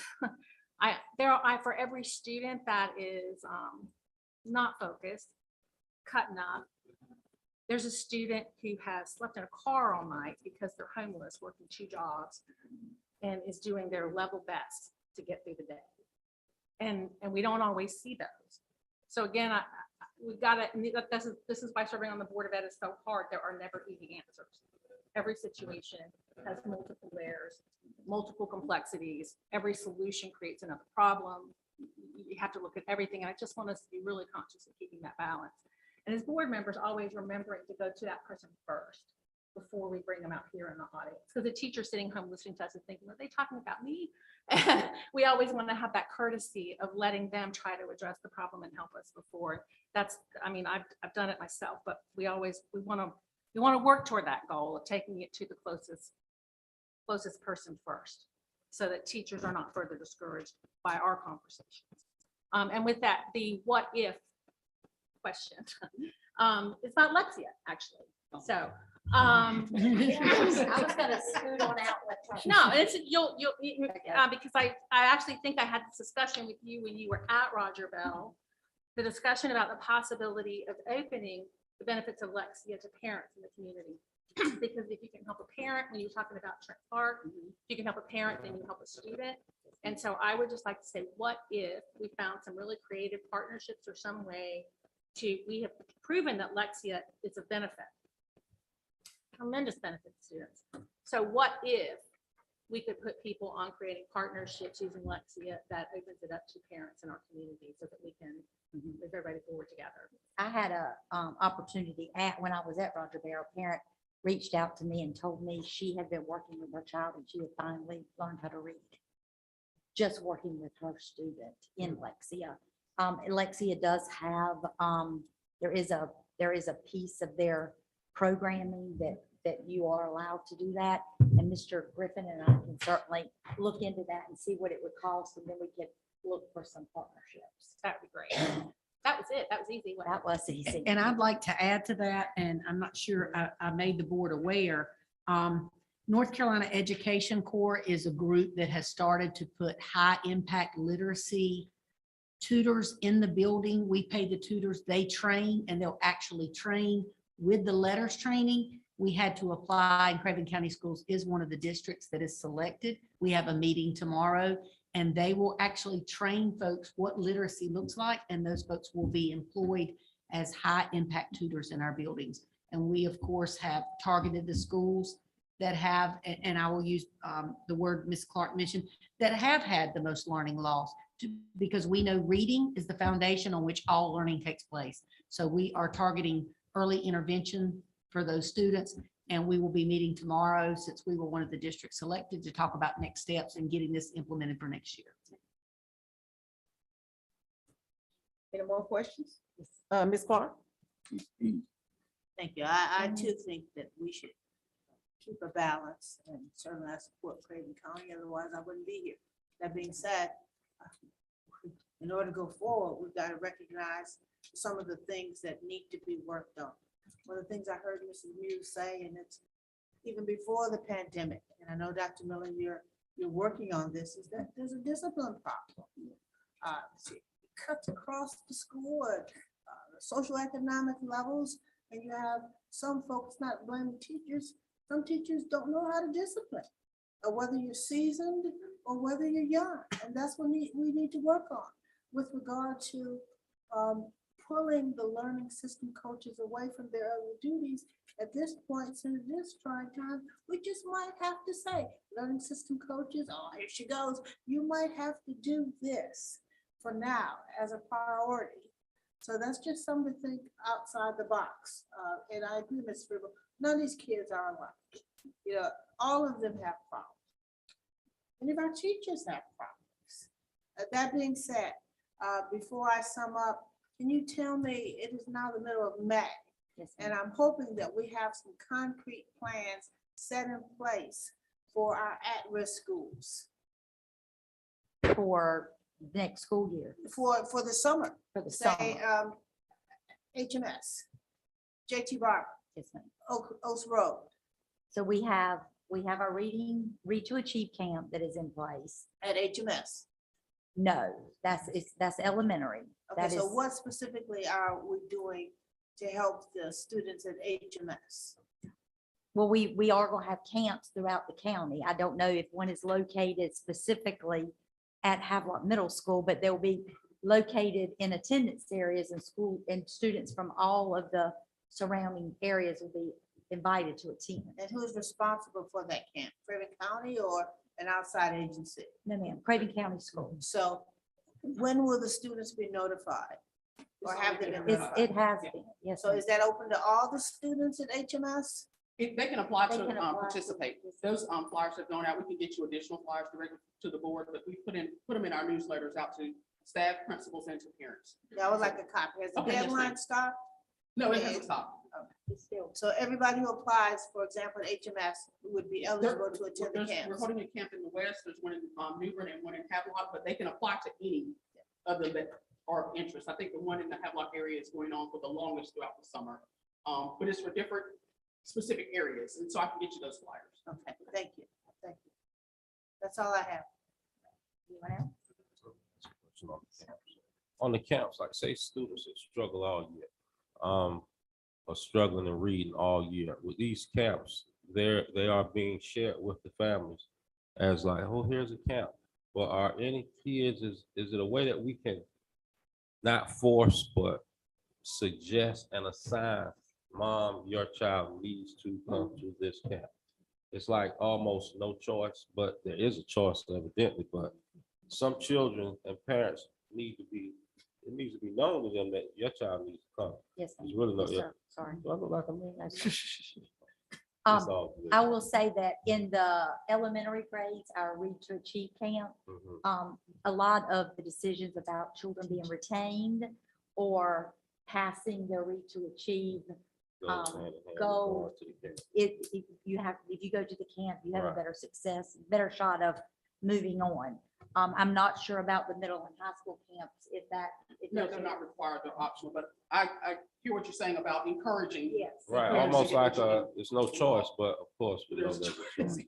And I Yeah. can tell you our principals and teachers are doing that because I'm getting emails from some folks that resist that opportunity. And I am certainly supporting our teachers and our principals and saying, this is a benefit to your student and, we encourage you to participate. And, it's only a couple of weeks, but it's more intense than the regular school year. And they are looking at if they can master these things, they would be ready for the next grade level. So if they choose not to do that, then of course, that's going to be there's a consequence for that action as well. But in response, you said a better chance, and that brought something to my memory, so I'm glad you used that trigger word for me. I don't know if you remember last year, it was a parent that was under the belief that their child went to summer school, that they were gonna pass their grade, and they didn't. So how do we explain that to parents, that it's a chance and it's not Well, a matter of fact that they will pass their grades? right. So So, we won't get the calls of disgust saying they were misled. We'll make sure our leaders, when they're because all of those parents have to have a face-to-face conference. If there's a recommendation for retention, they have to have that with the parents, and we can make sure that the conversations are that they can go because if they cut up, if that's the word we're using, all year long and they're going to camp, they may still have that cut up in their nature. Right, And they may not learn anything else in camp either. right. So yeah, that just because you go does not necessarily mean that you're going to learn anything Right, you have to more. pass. You have to pass, yes, Right. sir. Now, in the situation I was talking about from last summer, the child did pass, but didn't pass the grade. So how does that work? What was the use for her? Of course, it's always a use, you're gonna learn and you become a better student yourself. Right. But what was the use for that parent to not allow the child to have a summer break or go out of town with the idea that the child was gonna be promoted, pass summer school, but didn't pass the grade? How does that happen? I don't know specifically about this particular incident that you're referring to. I would guess that there would be some conversation about, how much school they missed, if they had a lot of attendance, if they had a lot of behavior problems, if they were suspended, what their class grades looked like, and what measure they used to say they passed summer school. So for example, we have several pathways to pass for our Read to Achieve. A lot of people would say that if they went down the portfolio pathway, that may not be as rigorous as another pathway.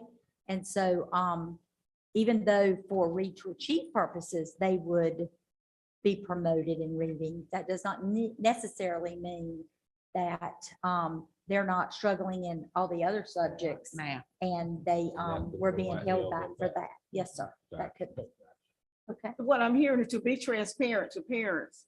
The purpose of the summer school is for enrichment, basically. They've been struggling all the year. They come to summer school, they'll be given opportunity to review, to learn some of the things that they did not learn during the regular school year.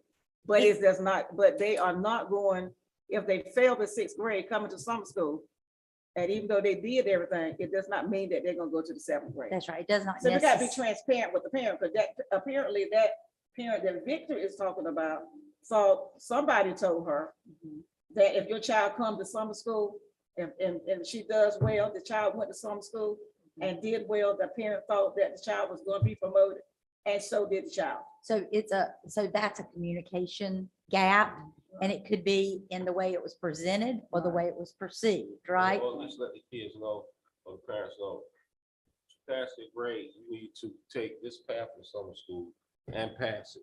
Right. If not, you might as well go ahead and do what you want to do with your summer, because you're gonna have to repeat this entire grade I anyway. used to call it double jeopardy. Right, If you're going to fail your grade anyway, you're going to repeat your grade, then go have your summer. Right, You're going to sit through this class again, definitely, right? they need to know that.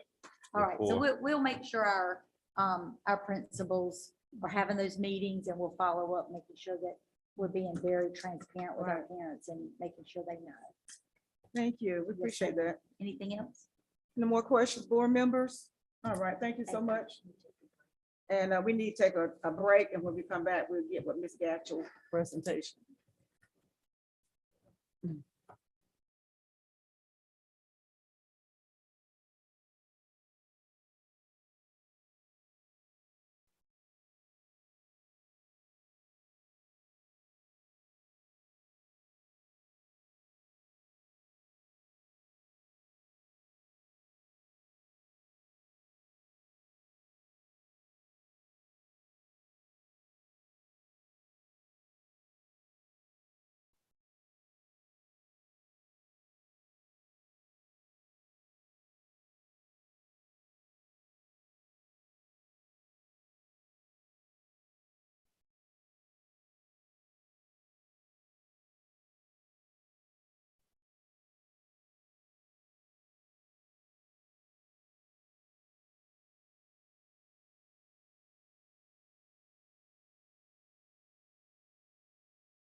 While Ms. Gatchell is getting set up, I need to use this opportunity to praise the staff that is doing great work since Ms. Gatchell has come into this position.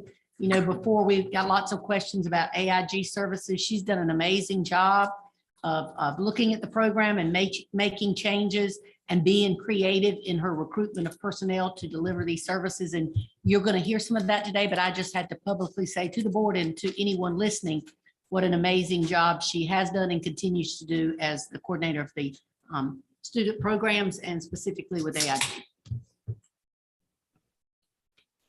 Thank you. Can you all hear me okay? No. No? Ms. Yes, she just said, Gatchell? can y'all hear me? Yes, There you go. you can hear me now? Yes, Okay, ma'am. all right. I want to thank you for allowing me to come here this morning so that I can go over with you our 2022 to 2025 AIG plan and the process that we took to establish it. So throughout this presentation, I'm just going to kind of do an overview of why it is that we do this plan, what's centered and anchored in this plan, and some of the revision highlights that are that I want to feature. This is Article 9B. It is our legal mandate that says in the state of North Carolina that we are to identify and serve our academically and intellectually gifted students. The North Carolina's definition of giftedness actually comes from this particular article. The article itself is a little bit lengthier, several pages long, and outlines our role in the role of identifying the students, serving the students, and that we are tasked with developing a local plan every 3 years to ensure continuous improvement of our AIG program. The AIG program is governed by standards that were just refurbished in June of 2021. There are 6 of our standards, and you can see the outline of the topics for each of the standards written here. You can also see that underneath each of the standards, there are specific practices that our district has to form a formal response of what we will do to address the practices that are involved under the different standards. The difference from the prior plan standards are basically outlined here. There was wording that was changed for inclusivity of groups. For example, it went from parents to parents and guardians. In some instances, the practice would include variety of personnel, the inclusion of dual enrollment, or broadening the stakeholders involved in the practice. Rewording was also done to reflect the Equity and Excellence Initiative that was taken on by NCDPI's Department of Advanced Learning and Gifted Education through their call to action that was embedded into the wording of the practices and addressed in our responses. There's also some shifting of responses with the addition of new ones in our practices. And so you can see that when they added one new, that tend to do an accordion effect of renumbering some of the former practices that were in the plan before. So if you are looking at the plan that is currently in play right now, you'll see that some of those practices have different designations based on those adjustments. The plan revision timeline started in September with myself attending certain plan webinars that were put on by the Dauch Department at DPI. Those would be involved in unpacking all of the different standards to have an understanding of what it is within those practices that we are supposed to respond to. At this same time in September, our AIG team underwent our own self-assessment of the current plan that was in play. In October, surveys were shared to the different stakeholders groups that included staff, administrators, students, and families. And those surveys were open for a period of time. That information was collected, and in November, it was compiled and analyzed by our AIG team for trends. We also revisited our own self-assessment in light of the feedback that was coming through, so that our self-assessment we report to DPI with this plan reflects the voices of all the different stakeholders and not just our AIG team. In December, we held focus group sessions across the district so that all attendance areas could have representation. Parents were invited to attend. And at that particular time, we had feedback that was given at that part. Additionally, those trends were also analyzed and assimilated into the big picture of trend data that had been collected from all of our stakeholder surveys. In January and February, we began draft revisions based on the new feedback, trends, and comments. March and April, we held advisory group sessions. This was a group that was built of stakeholders that included parents, teachers, principals, coaches across the district, and the grade bands, so that we had representation of all of our different areas in the attendance. We also left the documents open during that period of time for the advisory group members to not just give their feedback at the actual sessions, but to go back and reflect and add other comments as well. Going into April and May, we actually had a writing team review and edit. This was a separate group of people made up of some of our learning systems coaches who had not been involved in the initial writing process, so that we could make sure we had different lenses looking at the writings to make sure it represented and was clear what we were saying that we were going to do. A final draft was created from that writing team, and then we moved everything over into the NC SIP platform, which is the required platform where we have to file it with the state. Included with that was our self-assessment summary based on all of the feedback we got, and a glossary that explained a lot of the terminology and acronyms that happen in the plan. In May, the revised plan was presented last week to Cabinet for their feedback and review, and it is being presented to you all today for your review and approval. Pending your approval, once that happens, we attach the approval, and the actual plan gets submitted to DPI for review and comment. One of the things outlined in Article 9B says that they will provide us feedback on any plan that we do.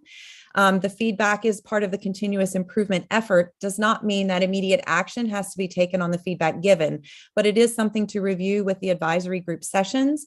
And indeed, the feedback from the prior plan was a part of our going forward in analyzing our current plan. Fall, we would receive feedback from NCDPI that would talk about the clarity of the different components for actual plan movement going forward. So we had 3 program goals that we would like to accomplish in this new plan. The first one is talking about equitable access to advanced learning opportunities for gifted and potentially gifted learners to meet their learning needs. And inside the plan, which, as you have seen since it's been shared with you, and it's not short, it's about 106 pages, but one of the things we would have wanted to highlight under this particular goal is the exploration of our continued screening measures. We currently do a universal screener in grade 4. We would like to consider moving that down to grade 2 at some point during the three-year plan period. And also expanding the identification pathway 4, which is our portfolio of artifacts and data that is collected historically. We want to make sure that we maintain our additional efforts to address the equity and excellence additions within the certain practices, and the creation of middle school advanced courses for math, and that is per House Bill 986, which was a session law, and expanding that into ELA. Program goal 2 centers around professional development. This was the second biggest trend that came in our feedback from all stakeholder groups, making sure particularly our teachers who spend the most time with our advanced learners understand the differentiated needs in their classroom for meeting those students' needs and how they fit in the spectrum using their core curriculum. This included us taking steps to expand a local endorsement and state certification cohort. We have our first cohort finishing up right now. Very excited to keep getting emails where people are passing the praxis to get that certification for AIG. And also finishing our local endorsement course. We're going to continue to expand that so that we can foster a greater growth of understanding in how to work with our advanced learners. We want to adjust our staffing model to include the additional support personnel options so that we have some contact people at different schools when we are shorter in staff. We want further alignment of differentiation strategies and support to the core curriculum so that there's a big understanding of what that looks like across the district. This particular year, we've spent some time making sure that we bolster our teacher knowledge and how to differentiate All of our learning systems coaches have participated in an AIG sponsored differentiation course that was purchased for them to attend so that the impact that they make with their planning and their pacing gets put into the discussions with our classroom teachers.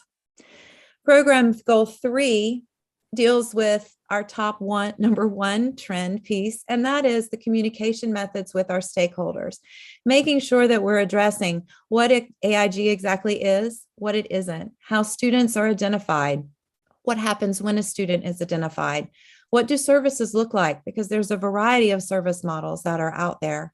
And we also provide service in many different capacities, depending on the grade band, the resources that are offered at the school, and the way the courses are designed. We also want to make sure that we come up with a regular communication plan, as you can see in our highlighted revisions. That includes the professional learning part. We'd like to add an onboarding component for our teachers so that they can understand, and we all have a universal definition of what Craven County Schools AIG program is at the start of the school year. We want to restructure the differentiated education plan. PowerSchool, our authoritative data source, allows us to put information inside. It is important that the information we record there regarding student services matches any paperwork that we're also sharing with our parents. We also wanted to increase our collaboration with other educational groups so that our AIG team is not serving in a silo. It's very important that if we think about our AIG students that we're supposed to serve all day, every day, that we have all facets of people that are involved in that educational part. And that includes our coaches who play a pivotal role in our planning and our PLC time with our teachers. It includes our counselors who are a lot of times our direct contact, particularly at the secondary level, with guiding students' decisions in coursework and career and college opportunities, and the classroom teachers themselves, and the feedback from our stakeholders, such as our advisory group members, the parents who like to give us feedback informally and formally, and also the community members that we can partner with to share resources for our AIG students. So at the end of the planning process, once the plan draft is there, it was given to you all for review. And the next step is that I am asking for your approval of the plan so that we may file it with DPI and continue our momentum that we have started in terms of developing all of the facets that are included in it. So this is a copy of what has to be included with our final plan in our NC-SIP portal. And I believe Ms. Nelder actually has actual copy for you. And at this time, I'm going to take questions. I do want to forward very quickly to my slide here because I just want to say thank you. This was done with a lot of people's input and work. This is not my plan. This is an our plan. Many voices are represented in this plan and feedback from the way things are. So I will stop sharing and I will pause for questions that you might have. Any question, board members? Just a statement. Okay, Miss Betsy, can you hear me okay? I can, thank you. Okay, because you're fuzzy here. It sounded like you were in the rainstorm last night when you first started. Oh, no. It's okay. I just want to thank you. And I get so much positive feedback about you all the time and how sweet you are and how you are and just all that stuff. So I just wanted to say thank you. Well, thank you. That's kind of you to share. I appreciate it. I feel very fortunate to be able to work with the groups of people that I work with. Well, one of the hardest people I know in this entire world that works in this district loves you very much. You later day. So if you can win her, you can win anybody. okay, we have some more items that looks like we're going. I'm going to ask that to get a thumbs up to put this on the consent, and after we at the end of the meeting, we will approve the consent. Okay. All right. Thumbs up. Thank you, Ms. Gatchell. Thank you for the work that you put into this. And your team. We appreciate this. Thumbs up to send this to consent. Okay. Thank you very much. Thank you. All right. Now we have human resource. Dr. Boone. Good morning, good morning. Madam Chair, if with regard to items J1 and 2, can we move these to closed session when the appropriate time comes? Yes.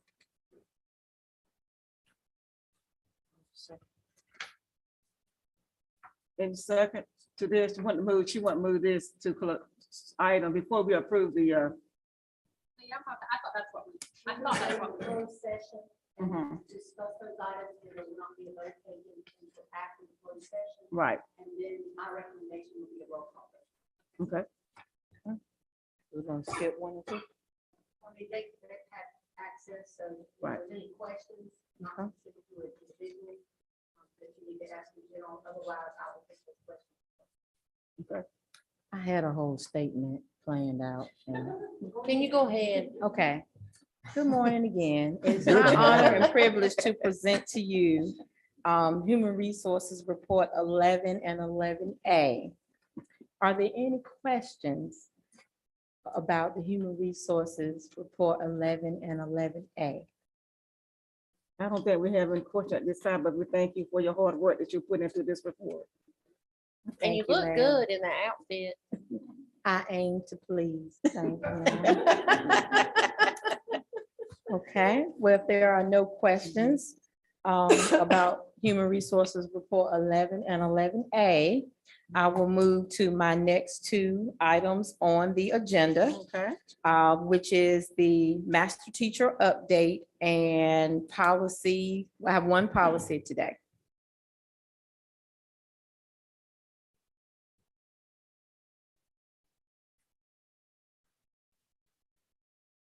Okay.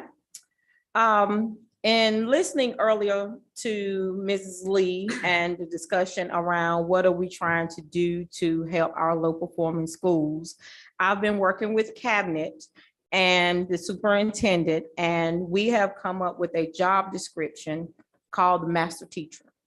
The goal of the master teacher is to be an experienced professional, a teacher, licensed in the state of North Carolina, which will be put at a low performing school to help increase student achievement.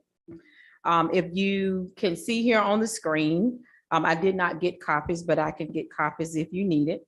This is a 2-page job description of what we would like to post for master teacher positions at our lowest performing schools. And this would be elementary, middle, and high. Okay, so it's not just one level. The summary and primary purpose of the master teacher is to provide transformative teachers with determination to see students succeed. The role of the master teacher is to basically impact students, okay? Specifically to those schools that have been underserved and, you know, we have hard time staffing. So this is a recruitment tool for us.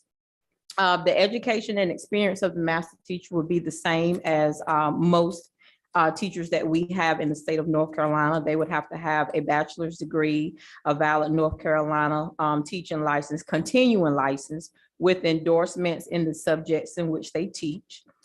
They will need to have a thorough understanding of the standard course of study, and they will have to bring data to support their instructional practices and to show how that they have been successful with students. Okay. The measures of success for the master teacher will be above average, not just growth, but above average class growth and proficiency based on NCDPI assessments.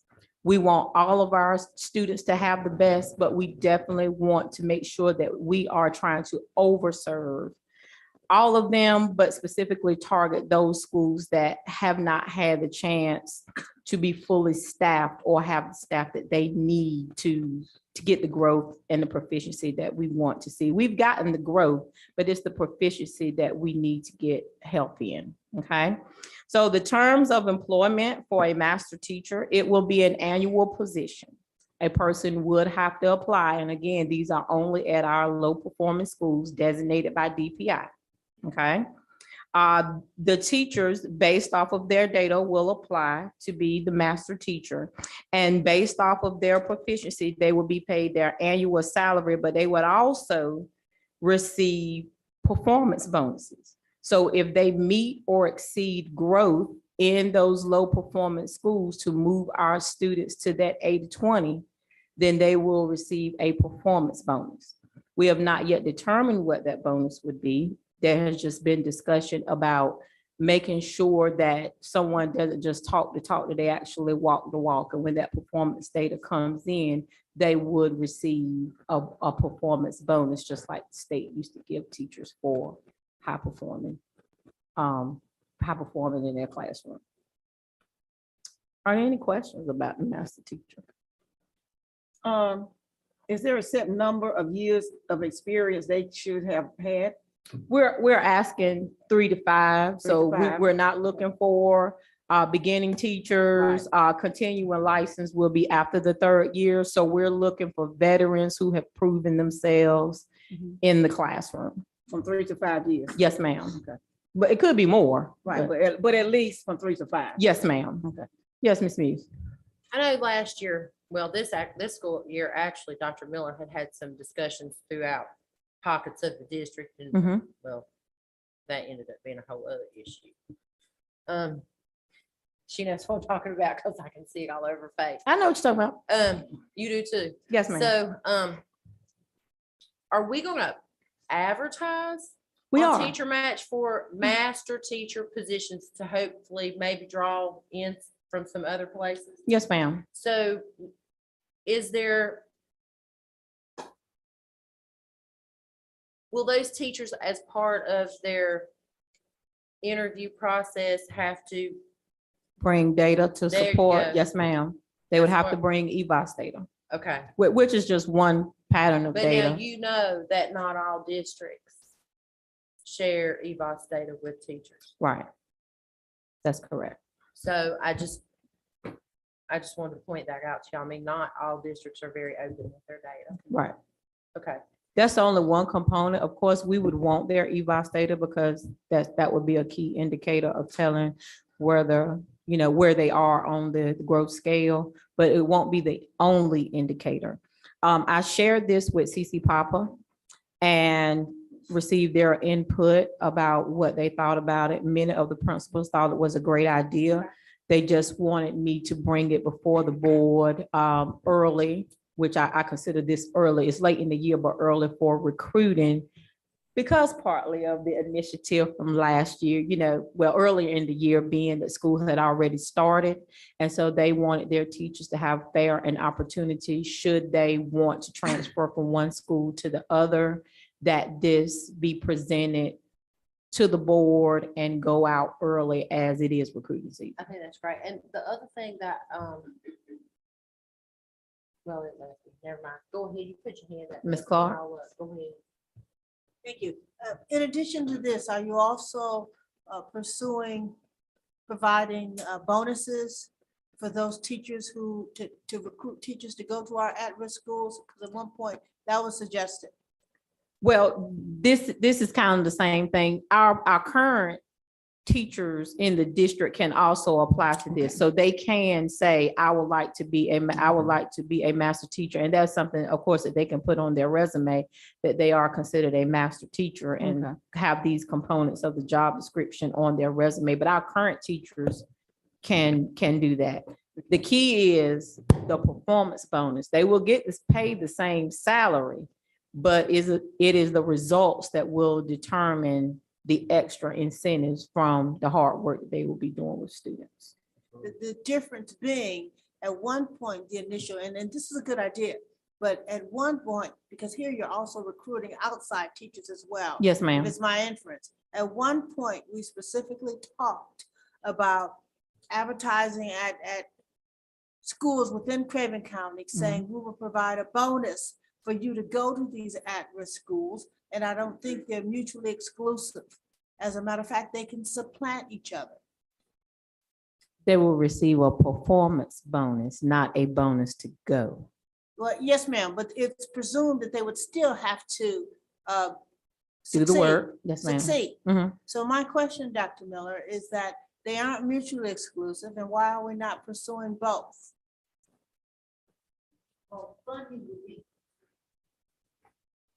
The funding source would be part of the issue. We certainly don't want to start something we can't sustain. We constantly hear ESSER funds, ESSER funds. We don't want to do this for a couple of years and not be able to sustain it. And this is a way to recruit the very best teachers in the low performing schools. just applying to the school, signing bonus is great, but we want to make sure that we have veteran teachers that have proven results with all kids. Certainly in our restart schools, they kind of manage their own budget and they certainly can do that. That's a part of their opportunities to recruit folks. They could use part of their funding for that. I will have to check on title. That's very specific and it typically cannot be used for like a signing bonus. So any of those bonuses would again come from local funds and we would need to ask that from our county commissioners to support us in doing that. Chairman Boomer, Yes, sir. how many positions are we looking at? Well, we're currently staffing right now. And of course, because it is recruitment season, we're still looking at the numbers. We're getting resignations every day due to various situations and transfers. I'm thinking at least maybe 10. I would personally like to see a master teacher in every grade Right. level of our low performance schools. Is 10 too much, Mr. Alphonse? No, ma'am, and I do prefer this approach to long-term subs dedicated to filling in gaps. Yes, sir. I mean, this is the gap. And Yes, sir. these are the teachers that can address it. So, Mhm. thank you. I You're welcome. appreciate your vision. Yes, If we ma'am. try- You said, Dr. Miller, you said at every grade level. In the low performing schools. So how many low performing schools do we have? Well, right now, we're looking at Oaks Road. Yeah, we JT have Barber. 6. So we're gonna need more than 10 teachers. Yes. If you it's- say at But we every grade don't have level. openings every grade level. I think that's just the vision of Right, making, right. seeing what we want. 'Cause What we're would not be in a gonna perfect move world. people out to Right. let other folks come in that are already at those schools. But this is certainly a recruitment initiative. And it's also an opportunity for folks to move from one of our other schools that have gotten great results and to bring those great results to our low performing schools, help turn those around and pay them for the extra work it's going to take to do all the extra things required to make growth and proficiency. at But we're those talking about schools. hiring 10 new teachers. That's what we're saying. Well, maybe not new, maybe encouraging Right. folks to leave one middle school to go to a low performing, one high performing elementary school to go to a low performing school. As you're aware, and Mr. Ipock mentioned, our low performing schools are the hardest to recruit for. Right. There's challenges there. And this is to compensate those folks for doing the extra work that's going to be required to help turn around those schools. So this kind of puts the plan you had before all in a nutshell with a title as well, Yes. with more incentive. Right. And we would probably start out looking at vacancies, but also a percentage. Because let's use JT Barber, let's say they have 8 vacancies, we would not want them to get 8 of the 10 positions we allot. Probably a percentage, our first year, we would say blank percentage of the staff at this school.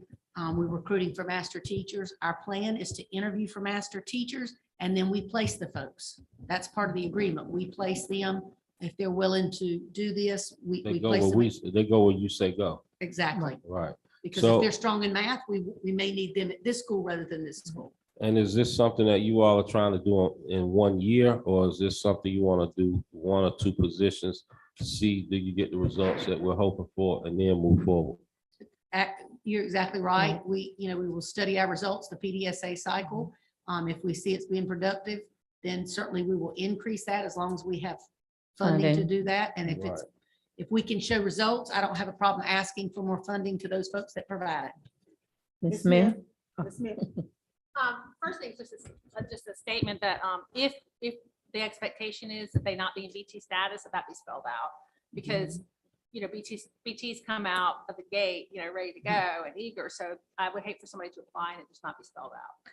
Well, they have to have a continuing license. Most BTs So don't that would have a not, that continuing. makes it, well, Right. there you go. Okay, well, that solves that thing. The other one is the pay. I'm concerned, one, I would want you to move somebody out.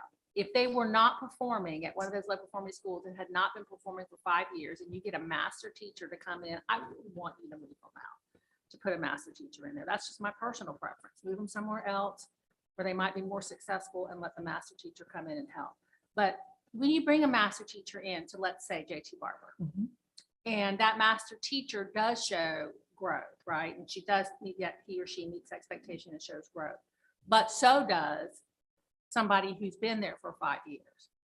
Do they get that as well? They can actually apply. Let's say you're a teacher at JT Barber and you want master teacher status, you can apply and Right. stay at JT Barber as a master teacher. Okay. So we're not excluding our people who are Right. already here. Who are already No. doing the work and getting Right. results? Absolutely not. This is an opportunity for them to get rewarded for the work Mhm. they're already doing. So the only bonus that comes, the only money that comes into play that would work against our folks, if I heard you correctly, is that if they're coming from out of the district, they get a signing bonus. With the Performance master bonus. teacher, right. But if they're transferring within the district, They get a performance bonus if they meet or exceed. but growth. not a signing bonus. Right, nobody gets a signing bonus. They get a performance bonus. Doesn't it say signing? Yes, bonus? my understanding was we give them a one-time signing bonus to Oh, leave. okay. And then if they meet growth, they would get one amount, and if they exceed See growth, growth, they get would get another another amount. amount. Okay, so clarify that for me. Yes, Within and without of our system?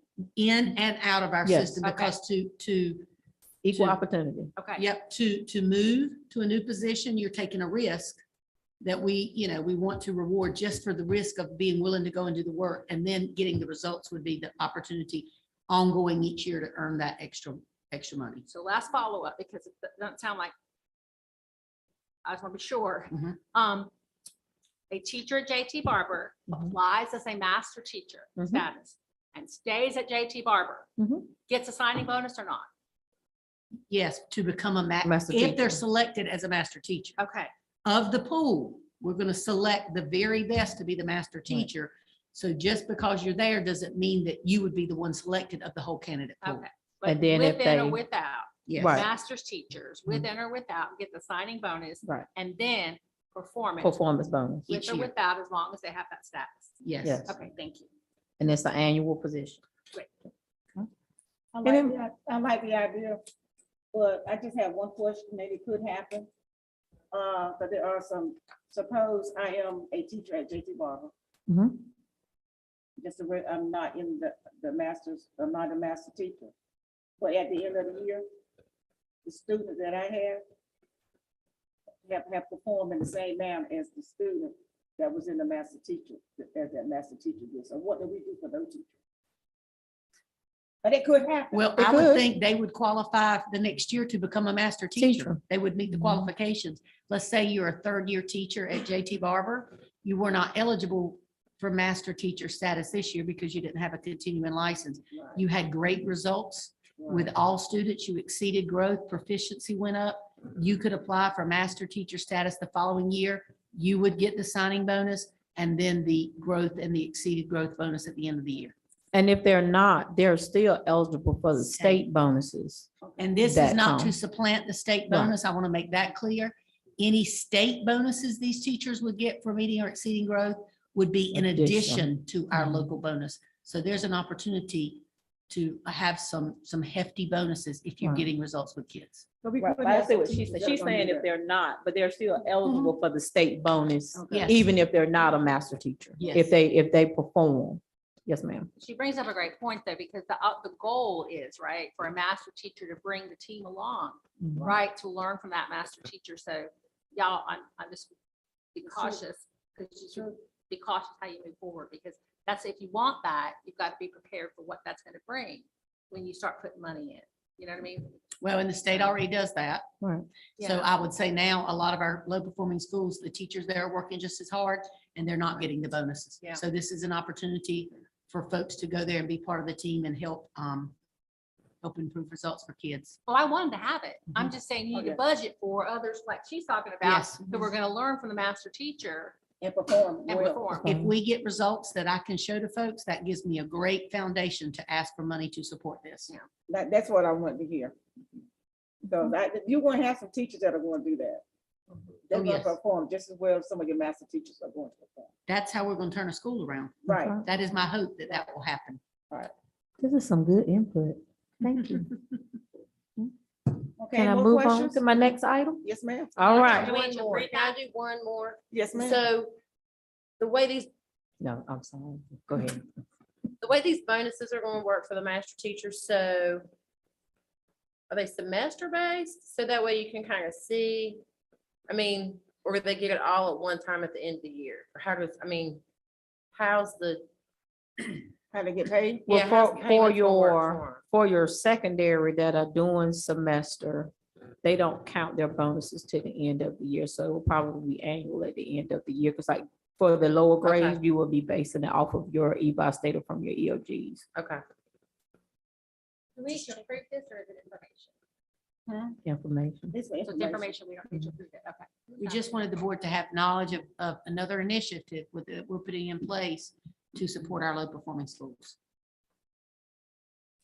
All righty, the next item, before y'all grill me to death, is item policy 5070 7350, public records retention, release, and disposition. There was one change that I would like to, if you could scroll down just a little bit, so right there in red, okay? There was one change, which was also an update to a legal reference, which is to add a sentence to section A to reflect the change in law requiring reports received pursuant to General Statute 135-8, section F 2F, relating to employees who may trigger pension spiking rules, okay? So that information is to be treated as confidential and cannot be shared. So basically, if anybody wants to know about somebody's wonderfully high salary, and fact that they might be up there and the pension spiking rule apply, that information is confidential. We are not allowed to share. And just to clarify, we are required each year to share with the board chair as well as the county commissioners, the number of folks that this is applicable to, but not the names of the Names. individuals. I don't want anybody to think we're not being transparent with our report to the commissioners. The law says confidential. Before the public purposes, can you explain what pension spiking is? Okay, pension spiking, when you have reached a certain level, I would say economically, and you Of get, economic success? yes, economic, that's a good term, economic success. And I might need Miss Altman to stand up from the finance side to tell you what pension spiking is. But you get to a point where your benefits, you exceed a level that is generally above the norm. You don't have enough paid into your retirement plan to compensate for your economic success. So there's a shortage there.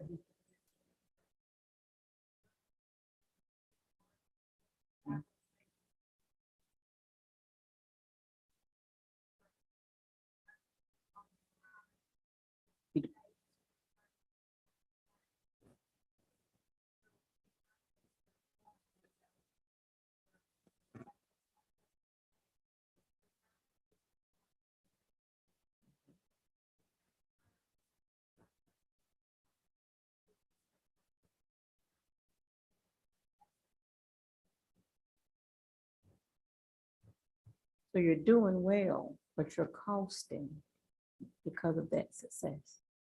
Hmm. Isn't that interesting, Mr. Manning? Yeah. All right. Are there any more questions about policy 5070, 7350? I don't think so. Let's thumbs up, put on consent. All right.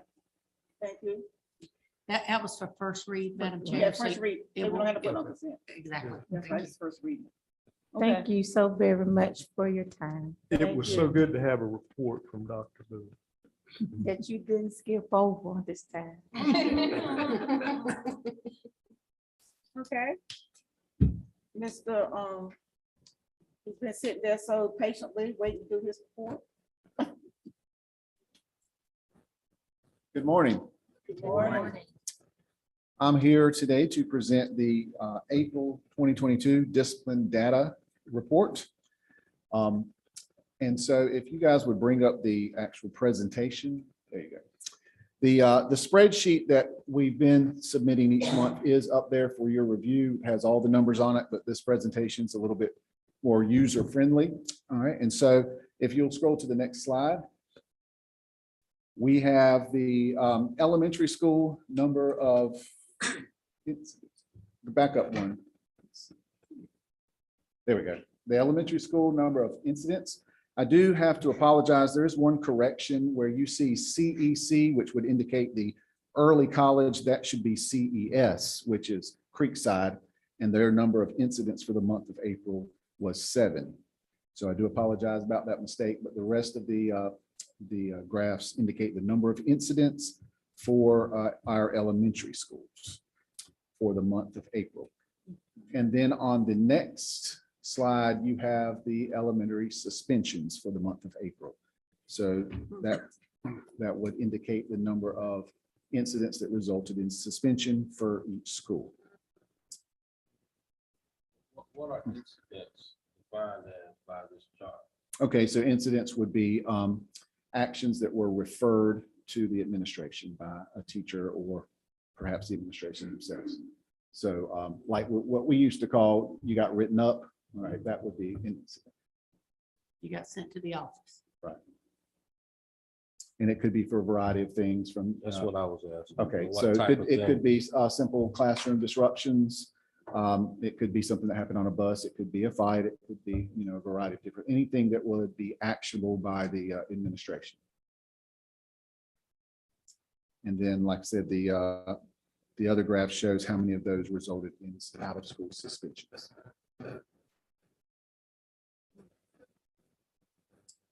And then we have the same pattern with the middle and high schools, so middle school incidents for the current month of April.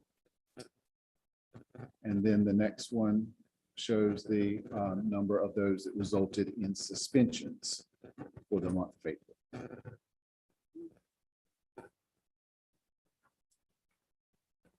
And then we also have the high school incidents.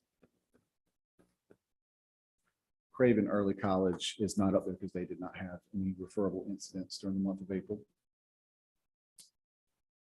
And then also the next one would be the high school suspensions.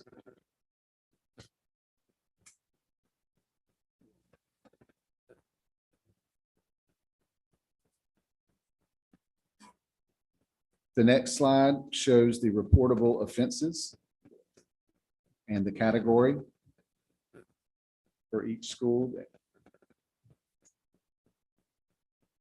including the assault on school personnel without causing serious injury, possession of a weapon, and possession of a controlled substance. These are incidents that we are required by the state to report.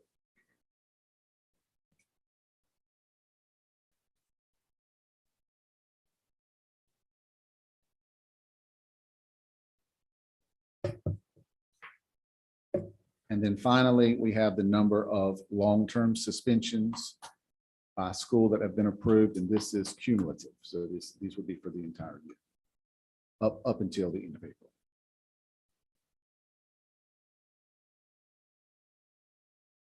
So I have a not question comment kind of thing. Because I like seeing this report. I think it's transparent. And so I appreciate you coming with it. But I'm going to ask similar to what I did before, because I think what would make this more meaningful.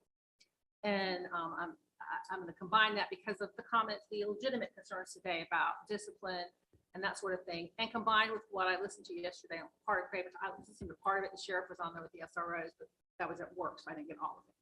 But the concerns with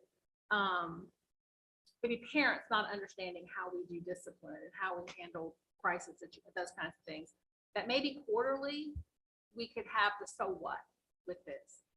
The things like, so what are the schools doing with social and emotional? What are we doing with the SROs, with DARE, with those kinds of things? Just so that it doesn't look like we just month after month see this and never see the so what. And that's not your fault. That's because we've never asked for, right? We didn't even look at this before. Right. So I think a process improvement from my perspective would be at some point to have a regular so what with this report. So a quarterly report on some of the proactive steps that we're Yes. taking. Yes, ma'am. I think that would help Absolutely. parents understand better. I think it would help us feel not so frustrated with discipline issues that we all hear. But when we hear, well, what are you doing? What's school doing that's really creative, that's working with the discipline or with the SROs, with the drug possessions and things with DARE? Are they making a difference? I think that would help future board members and the public Absolutely. Get a regular, so what? Yes. So that was where Miss Smith went, was kind of where I was going. So like, we have some instances where our staff was assaulted by a student. So what happens to those children when they assault a staff member? No one should have to come to work and get hit, right? So what happens with those children when they assault a staff member? Now, I understand that, you know, an EC classroom may be a little bit different than a Right. traditional classroom because not all of those instances can be held. But if it is a regular ed classroom and you as a student put your hands on one of our teachers, what happens then? So I mean, there's a lot of variables in that. You did mention one just then. It also, of course, depends on the age and the grade level of that student, the circumstances of the situation. So it could be anything from that student being suspended out of school for a period of time up to possibly long-term suspension, just depending on the situation. The principal has the opportunity to investigate and make a determination on whether or not they're going to pursue long-term suspension or not. So my next question is, how many of our teachers have been injured? Not without injury, but how many of our teachers or staff members have been injured this school year because they've been assaulted by a student? I don't have that particular number. I can try to find that for you. That'd be great. Yes, ma'am. To the high rate. It's becoming higher. I think. I have a question. Everybody probably know the answer but me. Because I hear a lot about vaping. How is that treated when a child, is that just as a cigarette or a drug? I mean, how is that treated? What kind of suspension do you get for that? So again, depending on the grade level, obviously, high school and middle school consequences So are a leave my little different. elementary, because they do it too. Right, yeah, but there are consequences Right. for all grade levels. I'm just saying they may not be the Right. exact same. Okay, But that is a suspendable offense. okay, And sometimes it depends on whether or not the individual was caught in the act, okay. what they had on their possession of it, that sort of thing. And of course, whether or not it was a tobacco-based vape or Okay. whether there was something else involved. Okay, okay. And the number of incidents, like is Right. this the second time, the third time they've been caught? Yeah. You know, That's a problem that we are having in schools. absolutely. At all grade level, elementary, all the way up. It's just not like the high school. But unfortunately, it starts at a very early age. And we hope our DARE program is addressing that as well. Right. And that's why I love the so what. Mhm. Because if you never hear the so what, you think nothing's happening. That's not your fault because we're not asking you, right? Like she's doing today, but if you have it regularly, then we get that. And I mean from the big picture stuff too, from like the, because like this week, right? Every parent's worried about the guy who shot up, well, we all are worried about, you know, what happened in Buffalo. But on the context, if you've got a high school student, you're wondering, Lord, how did he not get, you know what I mean? How did they not catch him when he threatened to do the graduation thing? So all of those things that play into parents, if we could just kind of get a proactive mindset to filter it in that order, to tell them how we do handle those things and how they can help us handle those things. And I think it just, right now, everybody's nervous. And I agree, and I think it's also critical that we engage our families and our community in understanding threats are nothing, they're serious. And the student will often say, well, I didn't mean it. We are taking swift action. We investigate every threat. We follow up to do a lot with online now that's easily accessible and folks can tweet it out or send it out and it get out to multiple students and families. We follow up on that and we hand that over to law enforcement for severe action. So folks need to know that that is not something that we take lightly, and that's for students. That is nothing to joke about. We take it seriously. Can we go back to the first middle school slide, please? Yes, ma'am. As we're going back to that slide, let me ask, is this the report that I had asked for us to go? Yes. This not the one that you sent me, Mrs. Slade. I wanted to discuss the report that you emailed me. the one that I was had back that in. broke it down by race. The one with the bars.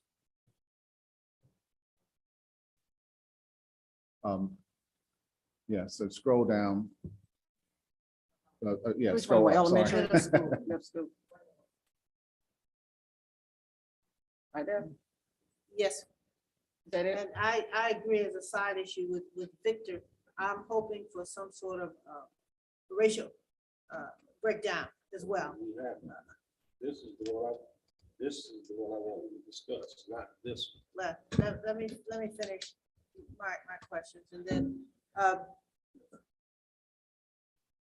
I see Grover C and West Craven Middle seem to have the highest and followed not too far behind HMS. What do you attribute them having a higher incident rate? I can presume, but I don't want to. Well, the populations are different as far as numbers.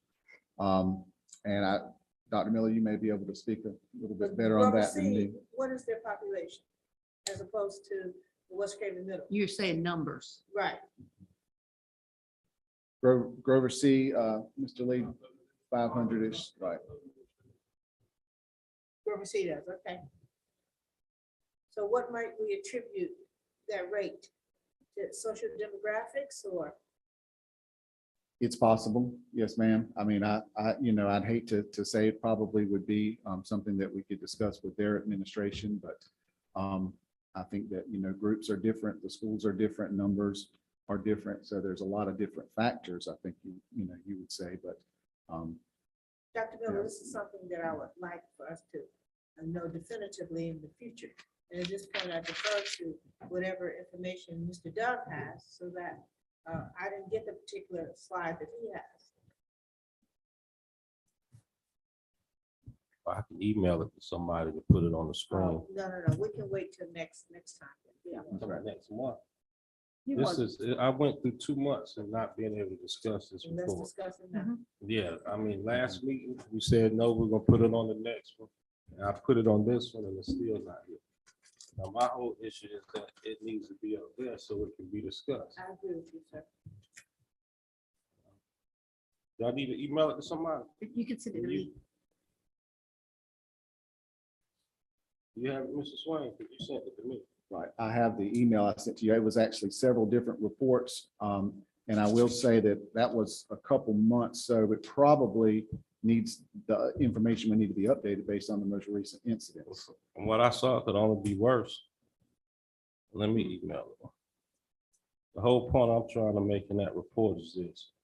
As an African-American male, there's higher incidents with African-Americans throughout all the schools and categories. However, African-Americans are the predominant class in these schools. I'm not trying to say anybody is being biased or being racist. I do believe there's biases that exist in Black and white people, and myself included, even when it comes to Black people. I don't have a problem saying that, and I don't want anybody else having a problem saying that. Facts are facts. It just is what it is. But what I am saying is that something has to be done, because if we're dealing, all you hear out of people's mouth is teachers are dealing with conduct. That's the number one thing. If these conducts are coming from African-American kids, we need to have training, teaching. People need to know how to deal with situations that they might not be used to dealing with. And these kids can't be pushed aside and just suspended in school suspension. I mean, if it's a problem, it's something that we have to do as a community, school community, to make it better for everybody. And that's why I want to discuss this. Because I did some more work.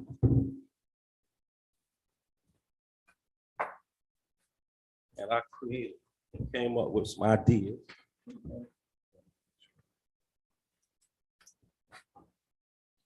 Because it's not just with the racial discrepancies. Let me find this email first. So, Mr. Doug, what you're saying is that the report that you see is that we have a greater number of African-American males than we do in other Yeah, that's what we all saw, correct? You saw it yourself, right, Mr. Swain? Yes, sir. So I don't want it to come out my mouth. I want it to come out. Yeah, you had asked for that qualified data a little while professionals. back and I provided it, and I'll be happy to provide it again, even an updated version if it take a little bit of Like for time. one incident, African Americans 49%, white Americans 34%, multi-race 13%, Hispanics are 8%. And this has to do with suspension. I mean, there are situations that teachers get to suspend a child for, such as disrespect. Who defines disrespect? And what is disrespectful? Because many people say, I've been disrespectful sitting here, but I haven't been. So is it cultural differences that people might assume that's disrespectful because that's not what you're used to? But if I'm in my house, in my setting, the way that I respond is not disrespectful at all. Right. But you might deem it disrespectful, and then you might suspend my child. You know, so, but I'm not saying that children shouldn't have been suspended. What I'm saying is that we need to have, and what Ms. Miller's looking at, I created a position that I want everybody to take a look at, that I will make a motion to create this position. And it will go to the vote. If you all don't vote for it, it won't pass. But that position will address that and will also address those moves that we had recently with our principals. Because you just made a comment that we have five, you said we have 5 teachers that haven't produced. I don't want them to remain. My whole thing is, if a teacher isn't producing in 5 years, you said 5 years, we should know that in 1 year. And we should have the supports in our county to support teachers instantly, once we see it. But I want to Because- clarify what you said, because I don't want every teacher out there here. We were talking about low performing schools. And Right. I said if they were not successful in that environment, I would want them to put a master teacher in. Exactly, but you Yeah. said if a teacher was not performing for 5 years. And what I'm saying, we shouldn't have a teacher low performing for 5 years, because we should have a principal coach position that can help principals understand what they need to deliver to their teachers in their school. In year 1, since I've sat in this position, it's always been whispers about certain principals or teachers, but yet when I speak to them, they know nothing about it. Why is that? Why don't they know anything about their tenure or their lack of quality service to this district until it's time for them to move? I mean, we don't want to diminish the morale of any teacher. We want to build everybody up. We want to build them up after that first semester. If they're not doing a good job, we should have things in place to build that particular teacher, that assistant principal, or that principal up, so that they can be the best that they can be in that position and can only go higher and not be brought back down.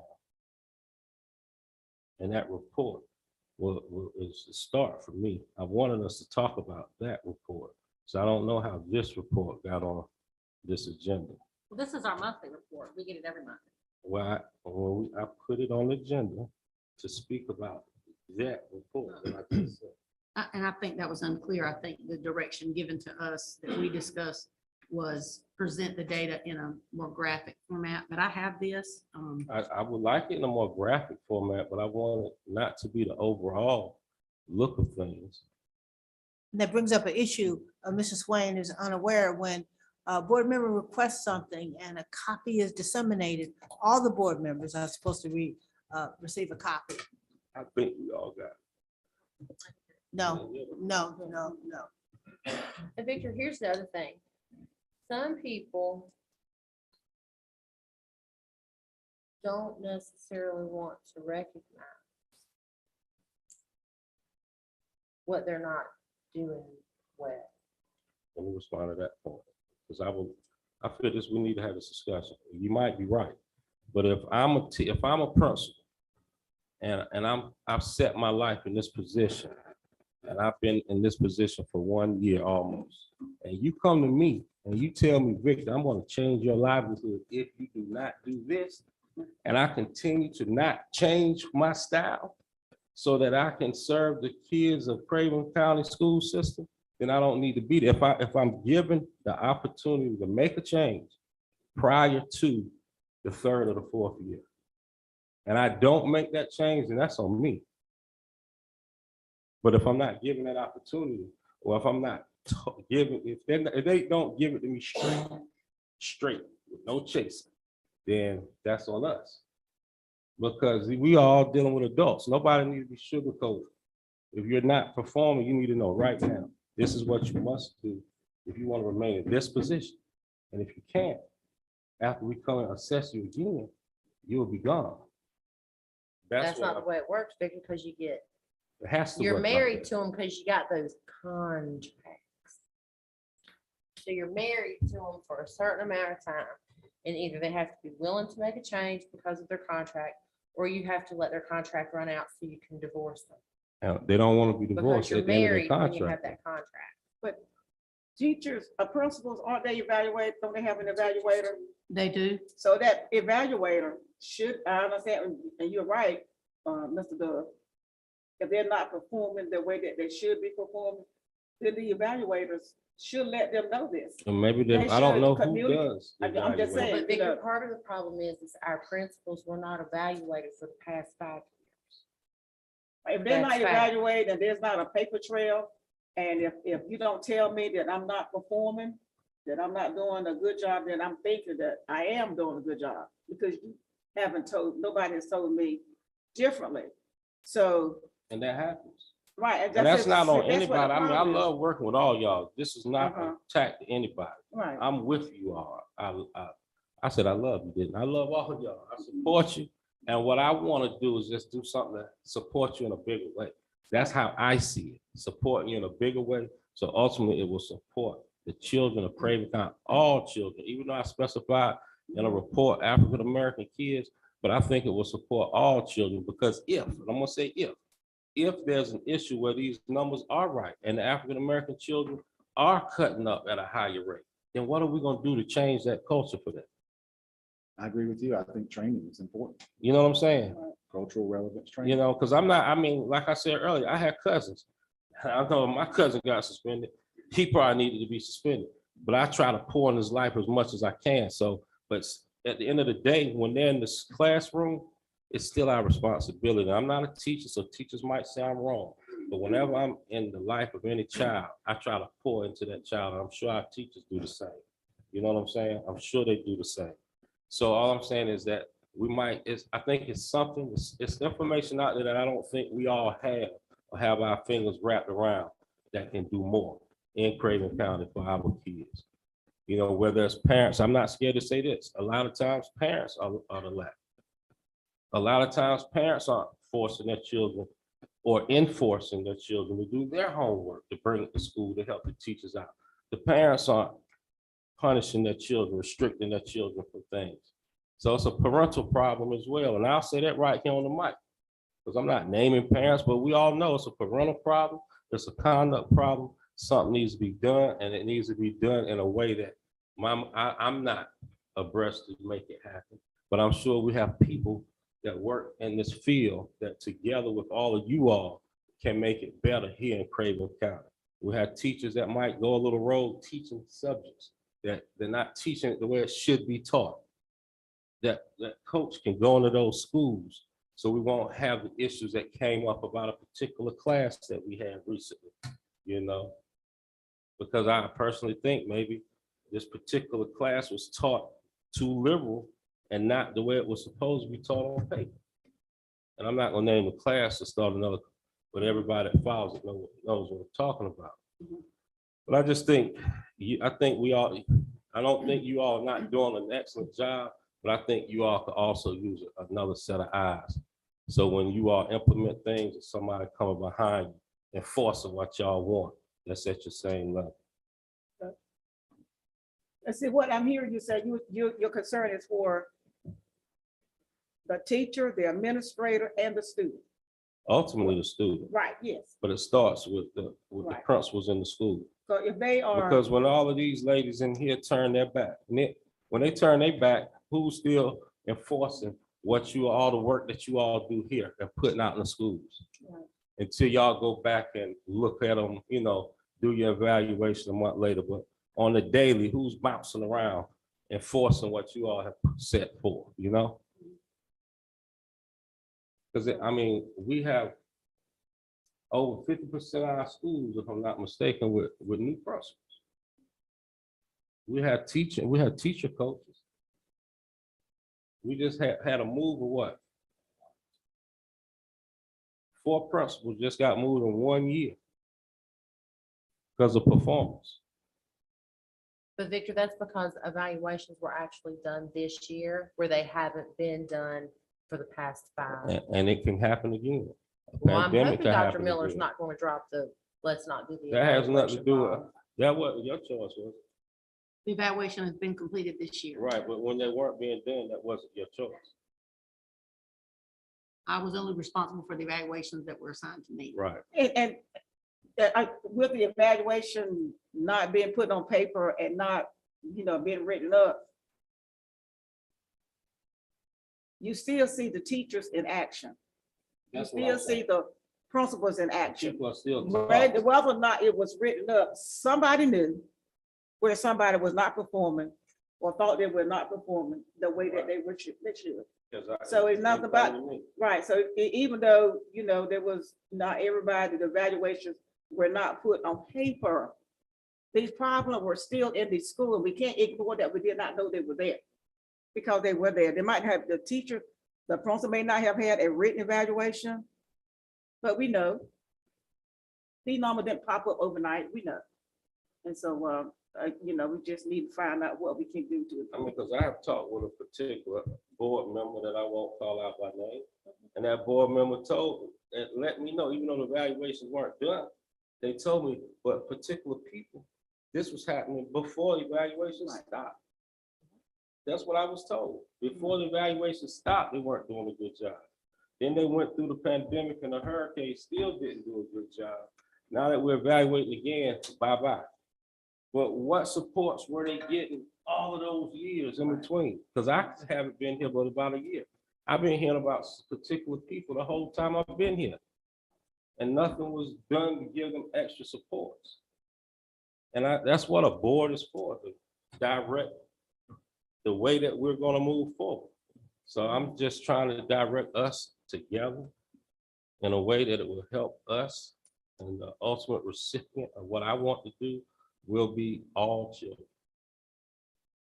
If there's bullying going on, I want a culture in all our schools that is supportive of one another. You know, we have EC situations going on in schools where inclusivity for our EC children aren't equal across the board.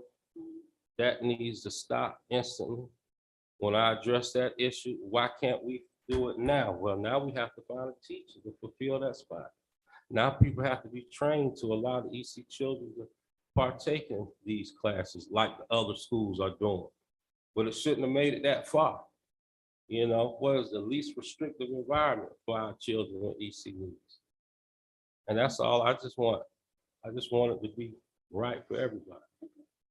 Black, white, exceptional, AIG.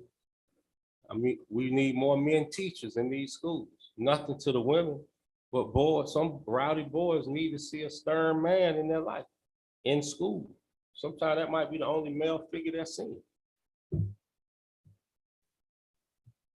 You have brought some very good, you know, you've given us something to think about. I mean, you know.